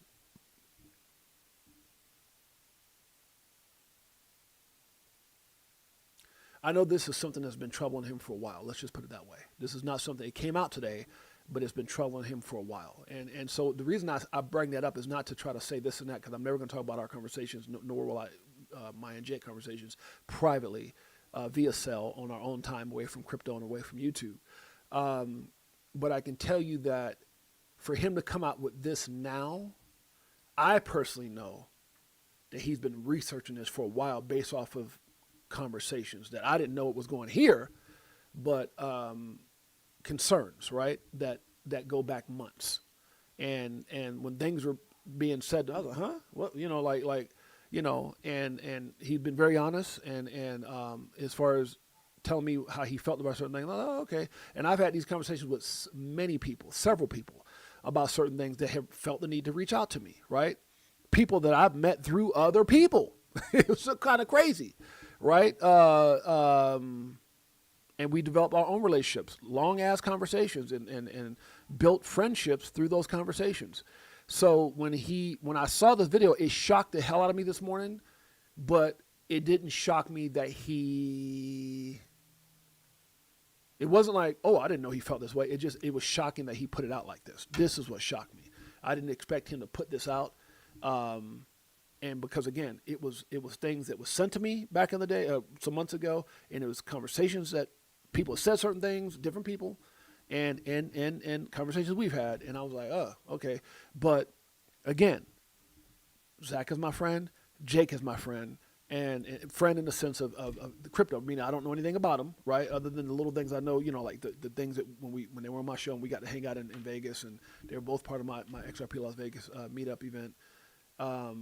So yeah, I was shocked that it came out, but not shocked at what he's saying, because it I've been hearing this for a few months, but it's not anything for me to give my perspective on, other than I think they're both great guys.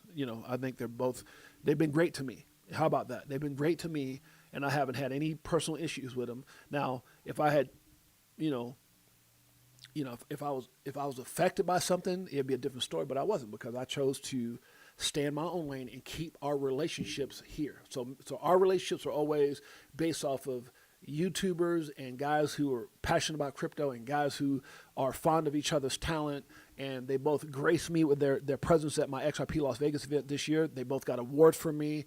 We've had, we've hung out and all that kind of stuff in that sense. Not like golfing, but like within the knit of the of the crypto deal, that kind of thing. So yeah, let's just move on. I'm interested in some of the stuff he's saying here. Backstabber, and asking, why do you hate Jake now? I don't hate Jake. I'm not going to hold a grudge, but I'm also not going to trust the guy or ever go into business with. I don't know, Michael. I get that it came to a head, but I don't even know their dealings, Michael. I like he's never told me about. Now, there's some things that, I'm not going to talk about our personal conversation, right? Like me and you have all these conversations, Michael, or me and Sly have conversations. But I'm just shocked that he put it out like this, right? Yeah. So he said, I get that it came to a head, but what actually happened for Zach to go this route, I don't know, Mike. I don't know. Like, we haven't, that's what I'm saying, like, if someone says something to me months ago and then I get emails about this and all this, or text, all this stuff coming out, and it's like, people talk in this community, I don't really do a lot of, you guys have seen how I've handled how I've handled shiesty ass characters. There's been some shiesty ass characters I've met in this space, and y'all seen how I've handled that. But to come out like this, something must have happened, or I don't know. We haven't had this conversation. I don't know. I haven't reached out to him since I seen the video. I haven't, but I know there were concerns that go back months ago. So, like I said, shocked that he put this out. Not shocked at what he's saying, because I kind of knew some of the stuff already, right? He knows that I know, and I know, and the people who reach out and send me all this shit, they know that I know, but I don't know why this came out like this. You know what I mean? Yeah, I don't know. Like, I don't know what was done to him personally that brought it to this point. I have no idea, Mike. I don't know. With him, right? I have distanced myself from him, because after I found this out, I realized who I was dealing with. And now do you see that I remain faithful to people? I have an allegiance to the truth. And fact is, I've never heard Zach in those conversations. He's never attacked Jake like this. Never. Now, in the conversations I've had with people and things that people have expressed to me from a concerning perspective, like I say, even some of my friends that are government people, like a government person who's very high end, won't even come on shows and stuff like that. If they said something, it's just based off of what they felt about a certain situation. But never have I heard Zach go back and say, no, they've always been, as far as I know, they've always been cool. And we've had conversations about how they're cool, and I just, hey, So again, I'm not talking about our situation, but I know that, from what I thought, it was just, I just decided to, not, associate myself, but this just shocked me in the context of how it came out. I'm like, whoa, what the hell? So I did have that, like, oh my God, what just happened? But as I listened to it, there were things that I knew that I was like, okay, well, I not to say that I understand what it, like, it's tidbits of things that I had heard that he's bringing up on a high end level that I was like, oh shit, didn't know he felt that strongly about this stuff. So yeah, that's what's shocking to me. And I'm not going to do anybody wrong unless you lie to me and you try to use me and manipulate me and my platform to your benefit. Yeah. That's when I have a problem. You know what it is, Seattle Super Sock? There's some stuff that he says next that is, I feel like I need to kind of break that down. So no, I'm not a backstabber. I'm not gutless because I didn't want to have to make this video. But for the reasons that I'm going to talk about next, this is why I've had to go public, is because Jake and his scheme, his business has grown so big. They've taken in so much XRP from our community. And there's a massive discrepancy from what he's saying publicly and what investors are telling me privately. That's the part that you like. Okay, he said Jake has grown so big. So you can look at that as a couple ways. Some people might say, well, he's grown so big that Zach is hating. He got so big that Zach is hating, and his channel's bigger than Zach, and and or he's trying to make a point, right? So he's either hating or he's trying to say this thing has gotten so big, and I've talked to so many people that it's come to such a big head that I got to talk about it. And there's people who actually support Jake that I've had conversations with that says, man, he's gotten so big so fast, and whoop, whoop, whoop. And again, I'm not going to have, those are private conversations. And,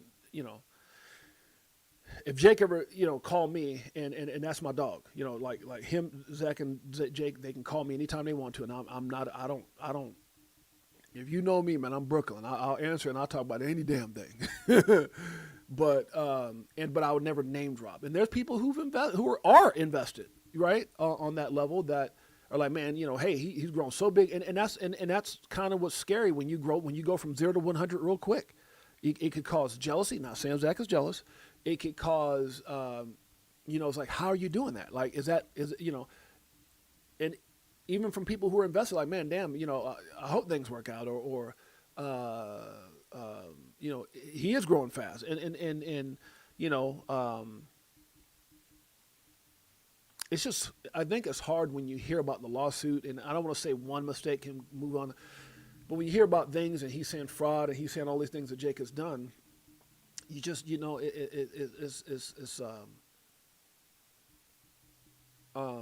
I'm not trying to say this is the case, but sometimes you can grow so fast and you're saying and you're doing the same, but there's some things that he says next is just I'm going to talk about. Now, I have been receiving the reports from these funds and how they've been performing. I'm not going to share them publicly because I worry about retaliation. Because Jake and DWP is already sending out threats to his investors, telling them not to share the reports publicly. And they're actually going as far as to watermark with a timestamp the reports and emails that they're sending out to all of their investors because they're so concerned about the truth getting out about these funds and the fact that they're not actually producing the returns that Jake is talking about publicly.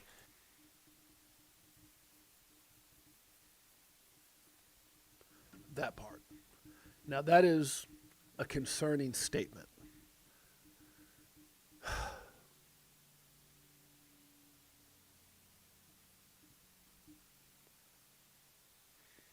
I think what's concerning me with some of the stuff that he's saying is some of these things that he's saying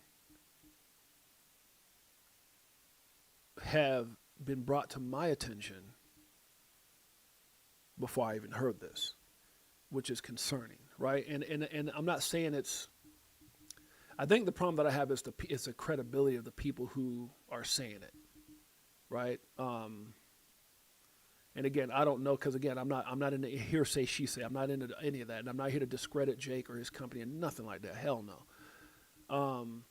It's just when people say things, and then I've heard that from certain people, and I'm like, God damn, that's crazy. You would say that. I don't know where he's getting it. I don't know who he's talking to, where he's done his research, whatever. But these are just people that are saying things.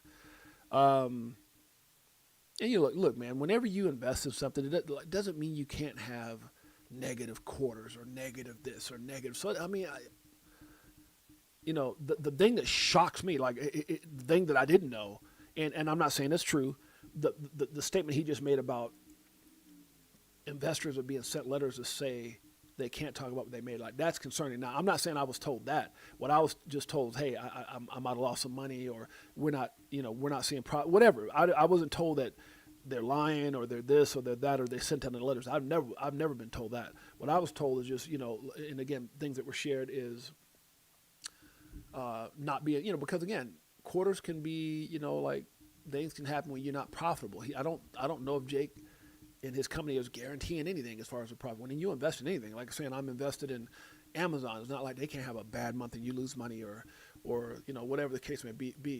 I saw somebody on X today said I just bought when XRP got to 340 something. That some guy said he bought at 315 and he's way down. That happened 5 years ago or whatever. The last time XRP hit that all-time high in 2000, what was it? When did XRP hit $3 and something cents? 300. He never hit $300. 380. What was that?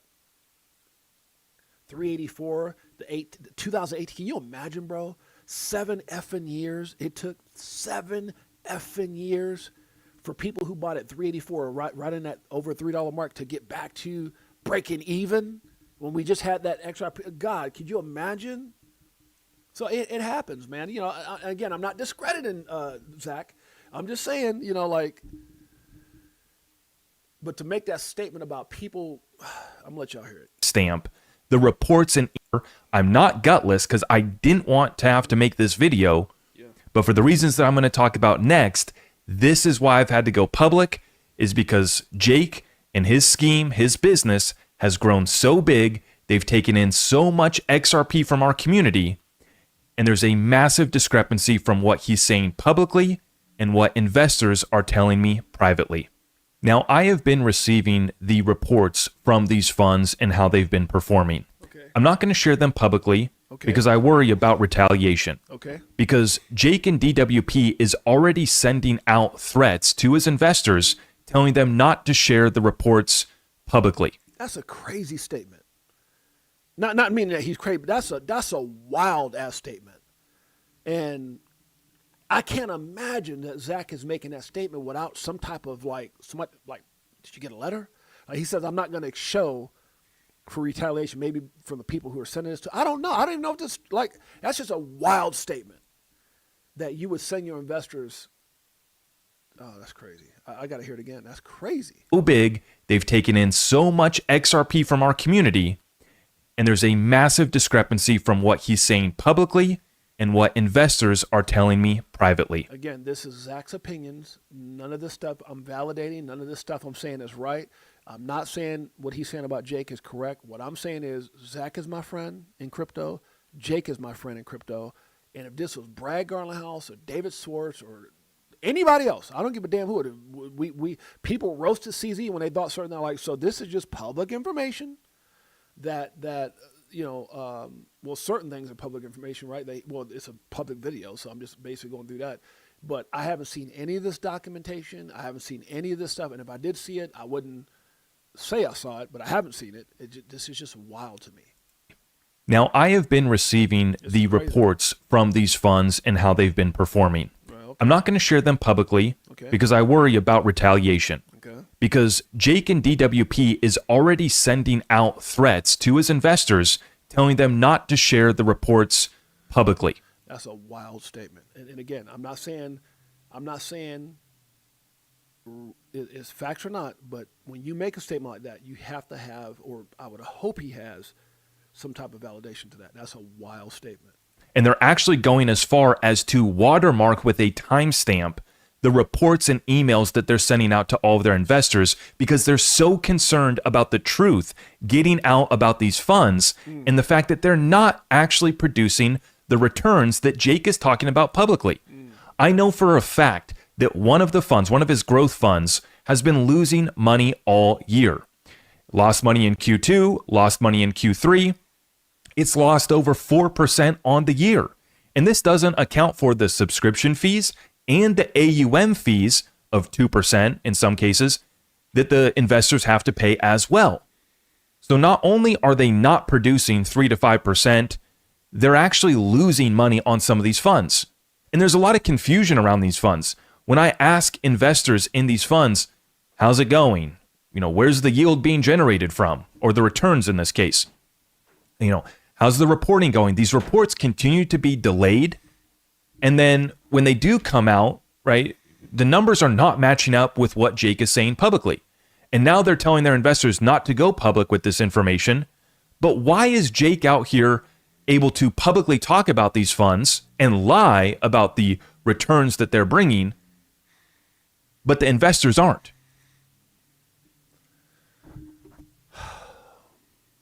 That is.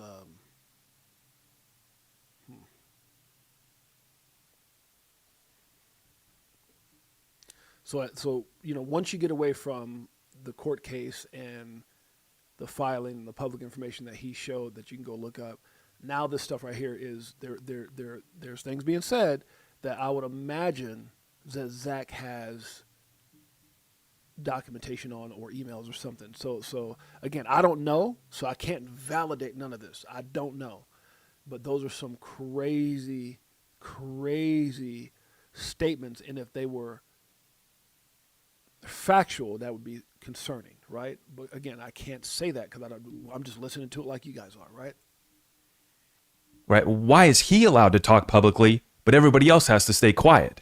First of all, I couldn't imagine being an investor and sending over millions of dollars, which, again, I did get a corporation, but I did not invest just because of certain things that I had questions about. And so just for me personally, I just say, hey, I got to go a different route. And it wasn't because of anything I saw bad. I didn't see nothing bad. There were certain things that I think was just kind of too new, to this, to that. I was like, well, it's kind of new. It's kind of, but there was just, there was a bunch of different things I had to look at, whether it was a lawsuit that was sent, whether it was this, whether it was opinions of people who've invested, whatever the case may be. I made a decision that was best for me. Now, I couldn't imagine being an investor and then if this was true, which I can't say it is true, but if it was true and I got a letter saying, because that's a hard thing. Like if I get a letter and you got my money and I can't say something, that's so crazy to me. I couldn't imagine that. I don't know. And why is he lying about this once again? As I showed you with this lawsuit, we're talking about a guy who was willing to go as far as fabricating wire transfers. And now we're supposed to be on a trust me, bro relationship with his investors in DWP. And trust me, bro, we got returns coming your way. And mind you, I haven't had one person reach out to me that's invested in his funds that has had anything really positive to say and been able to confirm payments and distributions coming out. Now, again, I'm not going to speak on what he's saying. I will say that I know when I was getting ready to invest and people had approached me for maybe, and I'm not going to say maybe, I know how because they ran across my videos and said, hey, Jay, I heard you talk about this. And then, that leads to questions. Okay, well, what are you invested in? Have you seen returns? And I'm not going to get into other things that I may or may not have found concerning what questions that I've asked, Jake himself or people affiliated with the company. But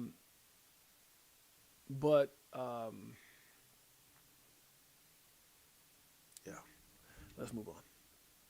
Not one. And so I've applied this scrutiny to everybody that is promising returns or yield on our XRP. Whenever you invest in something, you tend to ask people who said they're invested. You tend to ask, and I'm not going to sit here and say I didn't ask because I'm not going to sit here and lie to you, but I'm also not going to talk about those conversations. And where I said, hey, are you making money?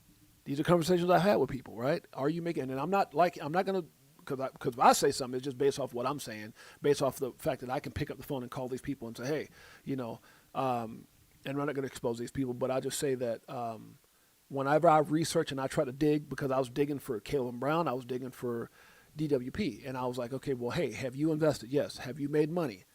Have you invested in some of these other things that he's done?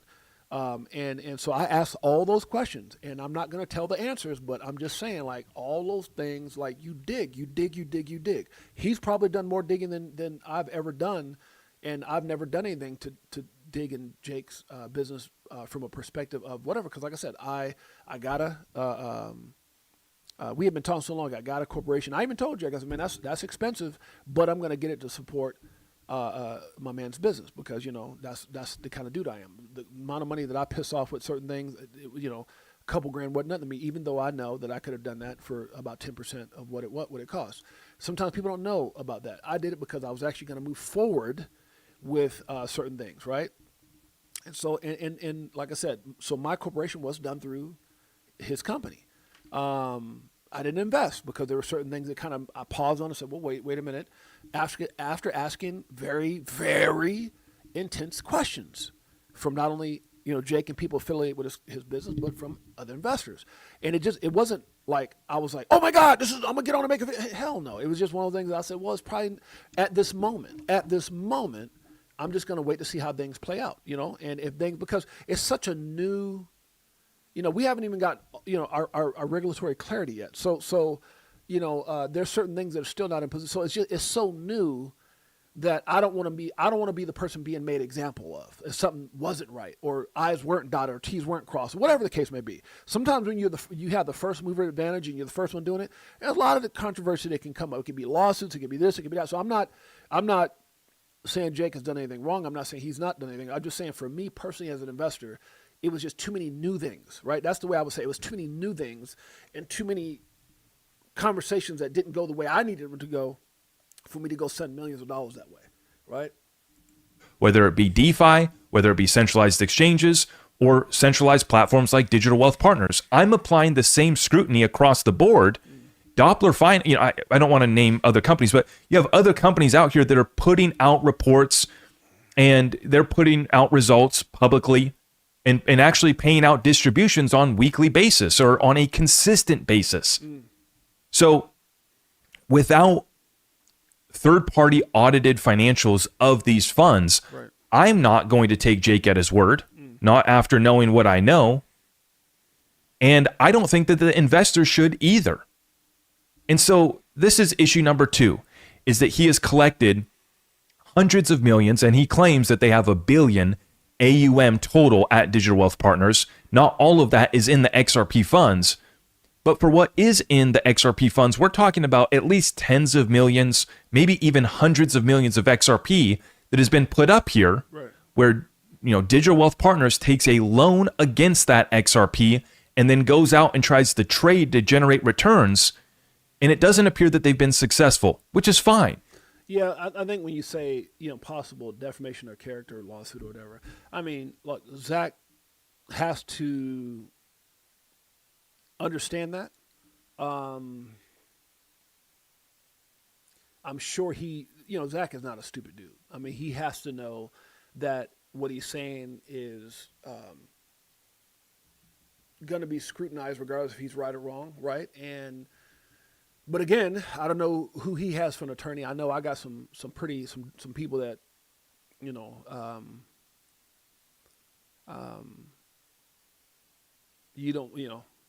yeah.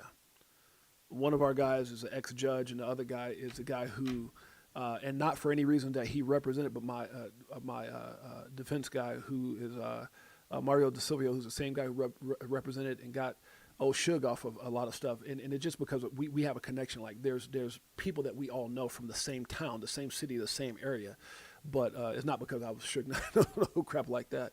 But he's so the point I'm trying to make is I would hope that he's gotten some kind of legal advice, which before you make these type of statements. I mean, he probably knows, or because when you're talking about the things you're talking about, you got to have something in place to validate those statements, right? Like if I'm saying that I did my research, that's just, this is not. But if I go and say, well, he did this and Jake slapped me in the face, or something like or Zach, slap my wife when she walked by.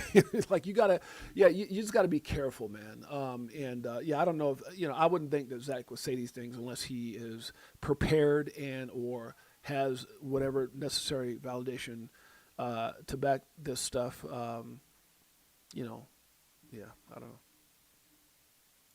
People invest in private funds all the time that lose money. That's okay, as long as you're admitting that that's what's taking place and you're not publicly lying about the quote-unquote returns that you are bringing to the XRP community. The last issue that I want to address in regards to Jake is the manipulation of the XRP community. Okay. And the reason why I use the word manipulation is because I believe that he's created this character, this image, that's all one big lie, portraying himself as some sort of insider with NDAs, and that's why he has all of the answers. And I should note that I have no problem with people that have a business and make money, right? There's many ways that he is making money off of the XRP community. And Now, when Zach says that anybody who has a Discord group, anybody who said I got a Patreon group, even Zach, he sells XRP merchandise based off his popularity to make money. He has, I'm sure, he mentors and coaches people through his platform. Like so that part, I always scrutinize.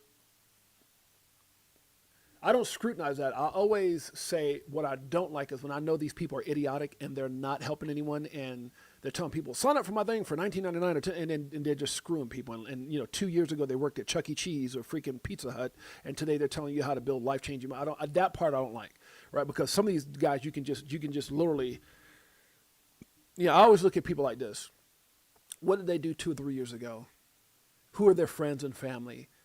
Are they giving you access to their lives outside of crypto?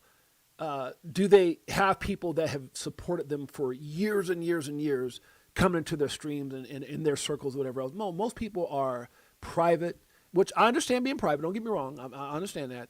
But they're very, they don't have anybody who's known them for years validating who they are, or you can't verify what, some of the stuff is public information. If you dig deep enough, you can see if a guy worked at Chuck E. Cheese 2 years ago and now he's over here telling you I'm the crypto master of the world, that kind of stuff. And I'm not saying people can't get better and be educated, whatever, but I think crypto is like golf.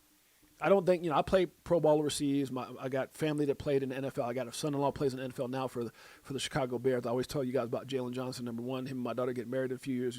Just gave us our first grandkid. So, again, a pro bowler for the Bears, number one. But so I say that to say that I expose my family. I expose myself. I got people in here right now. Mike O, we go back 30 years. John, who's probably listening to this right now, 40 years. I got friends that come here 25, 15 years, whatever. Because I got nothing to hide, bro. I brought in guys who I've done movies with for the last, my last 4, the last movie I worked with. But I got people from the industry that I've dealt with, and people from, if you go to my Crypto for Life, you'll see R&B guys, people sign with Jamie Foxx. You'll see all the things that I've exposed. Doctors in Nigeria, like everybody who's known me for a long ass time. I don't hide who I am. I don't gotta hide. I don't gotta fake. Because my success goes beyond crypto, way before crypto, 25 years in business, right? If you look at my videos, you'll see me holding up MVP trophies and on stages and all that crap. So I'm not here to try to impress you, just to say that a lot of these people hide who they are. You don't know who they were prior to what they're doing now. You just take in faith because they've done enough. Maybe they studied enough to sound credible to you. I'm not down talking these guys either. I'm just saying that. And it's not about Jake and Zach, because I think Jake and Zach are brilliant in what they say and do, and I think they've done their research. It's just some people in this space, man, you listen to them, you're like, dude, these dudes are idiots. And these are not 2 of them, but I'm just saying it does exist. Himself as some sort of insider with NDAs, and that's why he has all of the answers. And I should note that I have no problem with people that have a business and make money, right? There's many ways that he is making money off of the XRP community. A lot of people do. No problem with that. The problem is the manipulation of the XRP community to lure them into his business funnel with FOMO and a sense of urgency that is not necessary. And I believe that he's done a terrible job of representing the XRP community by running around on all these podcasts and pushing out a bunch of content and narratives that were never true. And I got to address this. And I've called out this prediction all year long. I'm not just waiting just because we're right here at the end of the year, right? I've said all year long that we would not see more than a $20 or $30 XRP. Did we miss the targets that I had for 2025? Yes. If you were in crypto and you believed in this space, you probably missed your targets on where crypto was going to go. Right. And so I have no problem that he put out a prediction in it. No, I want to stop there because he said something that I've had many people reached out to me, and again, this is I'm just telling you what I know and people's opinions that have said something very similar in the sense that,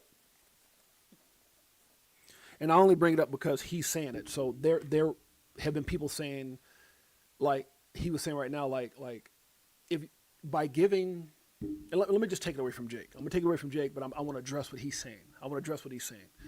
If you offer services for corporations, for this, to protect yourself, to do this, to do that, you want to make sure of because what has been shared to me and by others, right, is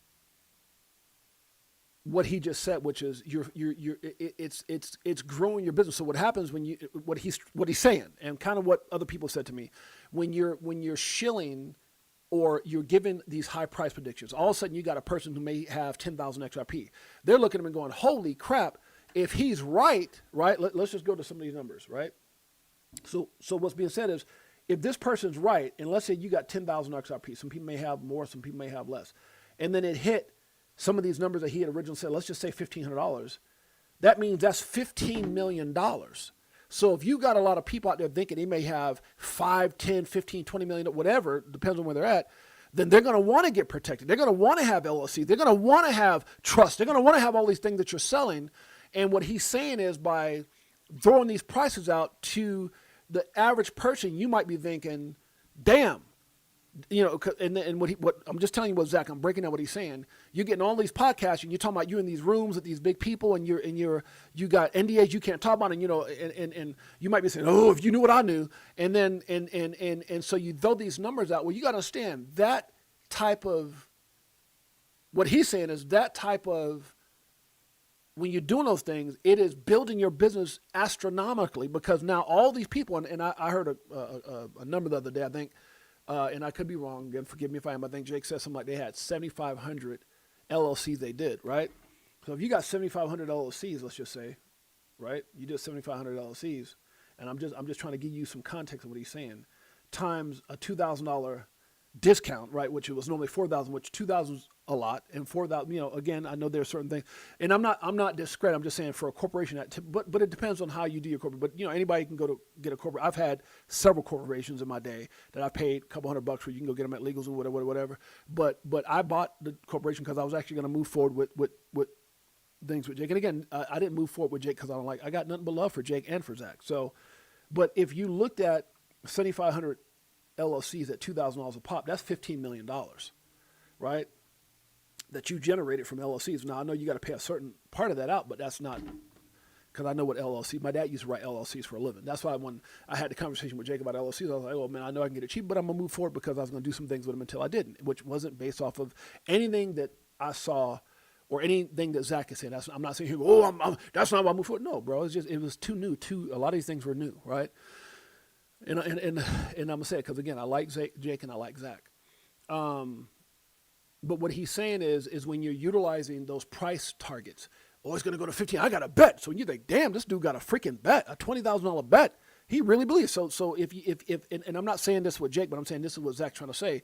If you're throwing those numbers out there, then what it does is it funnels people. It's like FOMO, fear of missing out, or fear of getting screwed. When the person that you believe in, that's saying, hey man, if you don't have an LLC, you might be screwed. You don't have a trust. You don't have this, and then you're aligning yourself with all these services, and then what happens is, and I'm not saying this with Jake at all, but I'm just saying in what he's trying to say is what happens is you'll find yourself in a position where you're spending more money in fees, holding your assets or whatever it is, than you ever made in XRP. Some people are still trying to make their first profit with XRP, right? Most people have never taken profit with XRP, right? It depends on where you've been at. Our entire lifestyle has been created based off of crypto, right? So I think that's what he's trying to say, is that when you throw these numbers out, then what you're doing is you're funneling all these people to your business, because they're watching this, they're watching podcasts, they're watching all these different things, and then they're going, I need an LLC, I need everything that Jake is saying, I need all these things, because you're thinking to yourself, if this damn number does come of 1,500 or whatever it is, 750, whatever the number is, I could be worth $1 million, and I don't want to lose that because that's what's being told to you. Therefore funneling just ridiculous amounts of people and ridiculous amounts of money and ridiculous amounts of fees.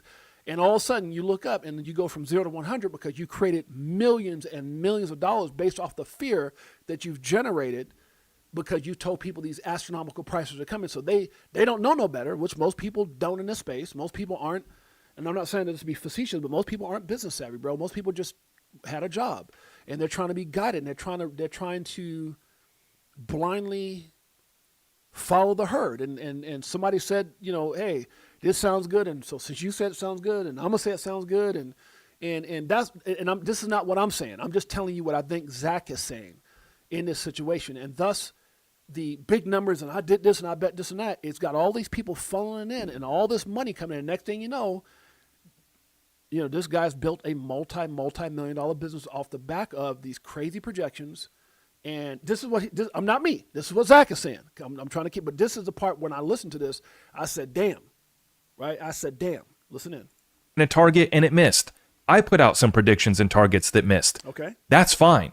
Okay. The issue is the manipulation and the level of certainty that he sold these narratives with to lure you into his business funnel, which in my opinion is overcharging for a lot of services.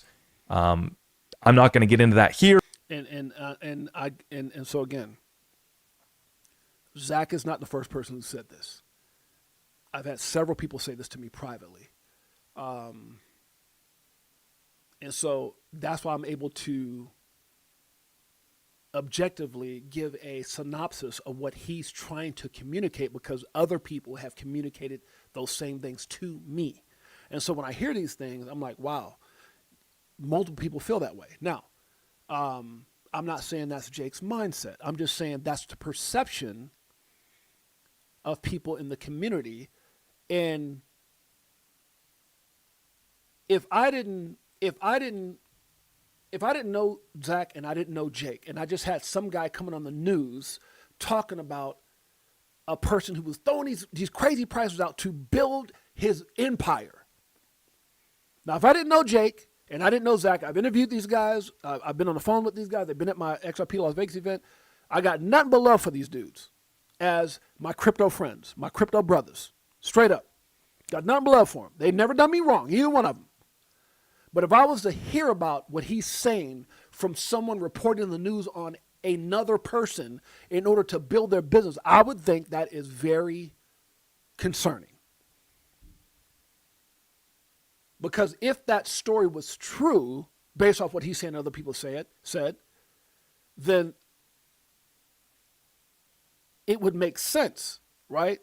Because if you gave lower numbers, right? If you said, oh, it's not going, if it's going to 20, then maybe as many people wouldn't be running to your business, trying to get corporations in lightning fast numbers, overpaying for these corporations, which, again, I overpaid, but I didn't care to overpay because, this space has been good to me.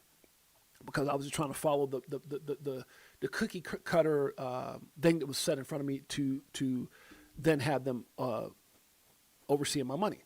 And here's the thing: I'm not saying I'm not going to do business with Jake. I'm not saying that. I'm not saying that. I said that before.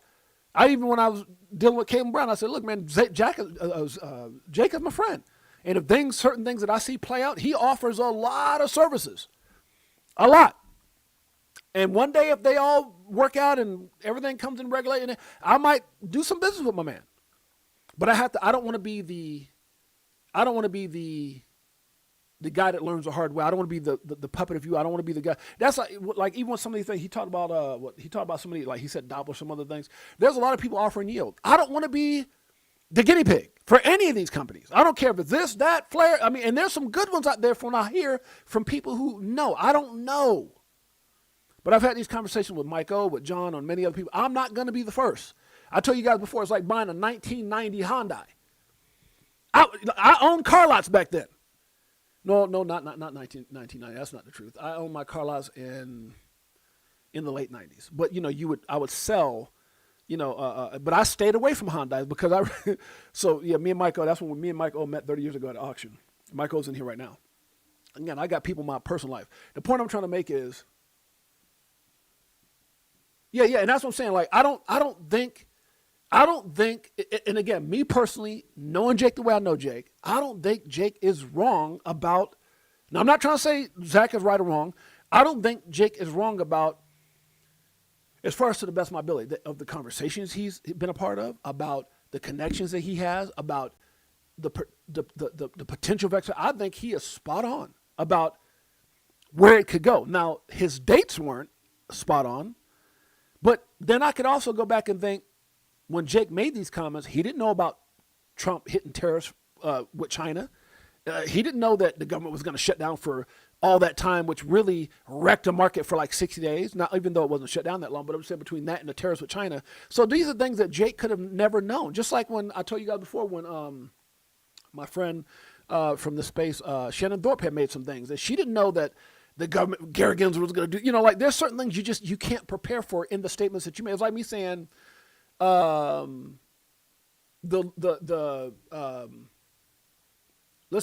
like me saying my son-in-law's NFL team, the Chicago Bears, is going to go to.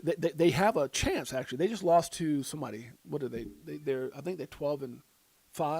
They just lost to somebody. Who did the damn Bears lose to? Oh, the Niners, right? What a great freaking game that was. My son-in-law had a great game, right? But it's like saying the Bears got a chance to go to the Super Bowl, but then all of a sudden the quarterback gets hurt. My son-in-law, Jalen Johnson, gets hurt.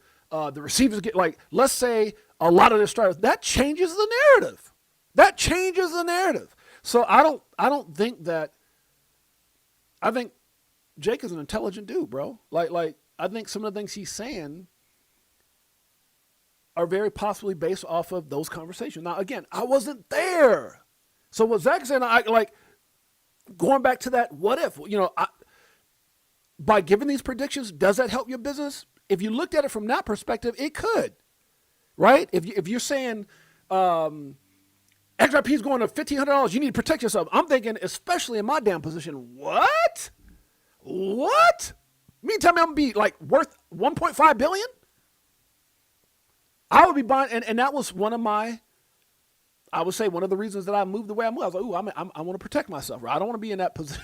I don't want to be getting screwed and pay all these types. Because, so now if you're saying those things because they're true, then you're really offering a phenomenal service for people. And that made his business explode because everything that he said, he's offered, what's the word I'm looking for? He's offered,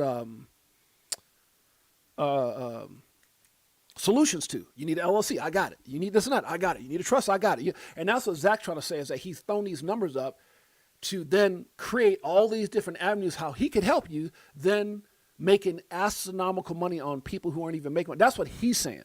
I'm saying that, and again, I'm not going against Zach. I'm saying that it would just be hard for me to think that Jake is playing on everybody's, thing and, these numbers, and I've been in the big rooms and I've talked to this and I went to this conference just so he can have credibility to sway people into building his empire. That first of all, if that was the case, which I'm not saying it is, that would be one of the biggest travesties of swindling people out of money. That would be horrific if what he's saying is true. Again, I would hate to think that's the truth, right? I do believe some of these price predictions will come true over time. And I remember people hit me up and going, damn, man, like he bet a pretty like 20 grand on this. But if you, again, if you're looking from a devil's advocate, if you bet 20 grand that these prices are going to be like, I put a bet in with somebody that's going to hit 1,500 by a certain time. And then I think they went to like 750 or something like that. And then it doesn't come true. You might lose $20,000 in that bet, but you've gained millions out of the FOMO that people run to your company. That's what Zach is trying to say. I mean, if I'm getting this right. Sure. But I'm just going to show you the tweet and play the clip from his live show last night where he said that he's 99.99% sure still that we're going to see a $100 XRP before the end of the year. And I remember somebody who reached out to me who was giving me the kind of like this same type of how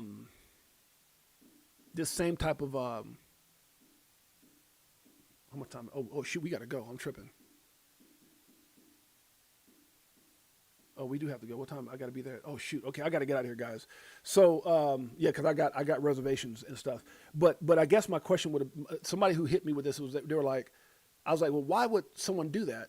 And this person told me, he's like, well, it wouldn't be in his best interest to say a lower price because then people wouldn't be running out for all these services. But if you say these big prices, they're like, oh my God, I'm gonna have all these millions. I need to figure it out. And then it doesn't happen. And now you got all these people paying. And that's kind of what has been brought to my attention. And that's what he's trying to say. And I'm not saying that I believe any of it. I'm just saying I get where people's perspectives are coming because they're entitled to their perspectives. And if you think that there is even a slight possibility of that happening, Please wake up. So here's the tweet that I put out, and here's the clip from Jake's live show last night. I said, it is sad to see Jake Claver still misleading people calling for $100 XRP before the end of the year. I said that this prediction would be wrong all year long, but I am shocked that he hasn't admitted defeat yet. Okay, so I'm going to pause it there, guys. I got to go. I got a damn reservation in 25 minutes. It's going to take me at least that month of time to get there. I didn't get to play it. This is not how my typical show goes. If you go back and watch, my shows are full of energy, full of excitement.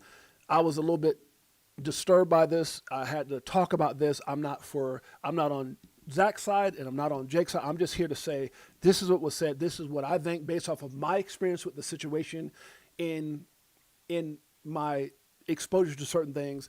It hurts my heart that this is going on in the community. I got nothing but love for both of these guys. I hate that this is going on. I hate that this kind of division in our community, but people are entitled to speak their truth. That's the great thing about this thing is freedom of speech. Zach is giving it his way. I'm sure Jake may come back and when Jake does a video on this, disputing or whatever, I'm going to talk about that as well. So again, Happy New Year's to everybody. I'm sorry that 2025 is ending this way. It's horrible.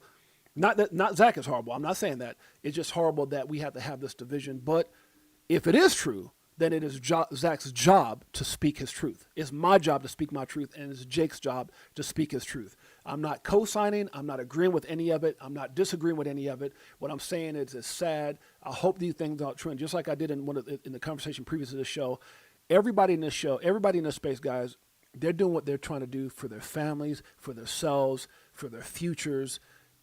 They're trying to live this. They're trying to position themselves and their families for financial freedom. And I would hate to think that someone would be capable of misleading people for their own personal gain. Even though I've seen it in certain areas of the space, I don't for 1 minute. It just hurts my heart, and I pray to God, as I told the person that I talked to before the show, that this is not true. I'm not going to say Zach is not speaking truth, or he is. I just pray to God that these accusations aren't true. I pray to God that this thing gets all figured out and that we can harmoniously run to the same end result of being financially free. God bless you guys. God bless each and every one of you guys in this space. I congratulate you if you have positioned yourself, because something extraordinary is getting ready to happen with XRP. That part we can all see. You don't have to shill it. It's just keeping it real. What they're doing right now is going to be life-altering. This is your story. I'm going to end it with this. Have your own strategic plan. Do your own research. Control your emotions. Take profit. And always focus on your why. If your why doesn't make you cry, it's not big enough. I appreciate you guys. I love you guys. Until next time, it's your boy James, a.k.a. 68J. Peace. Greatest family on planet Earth. EARF. Yeah! Happy New Year's.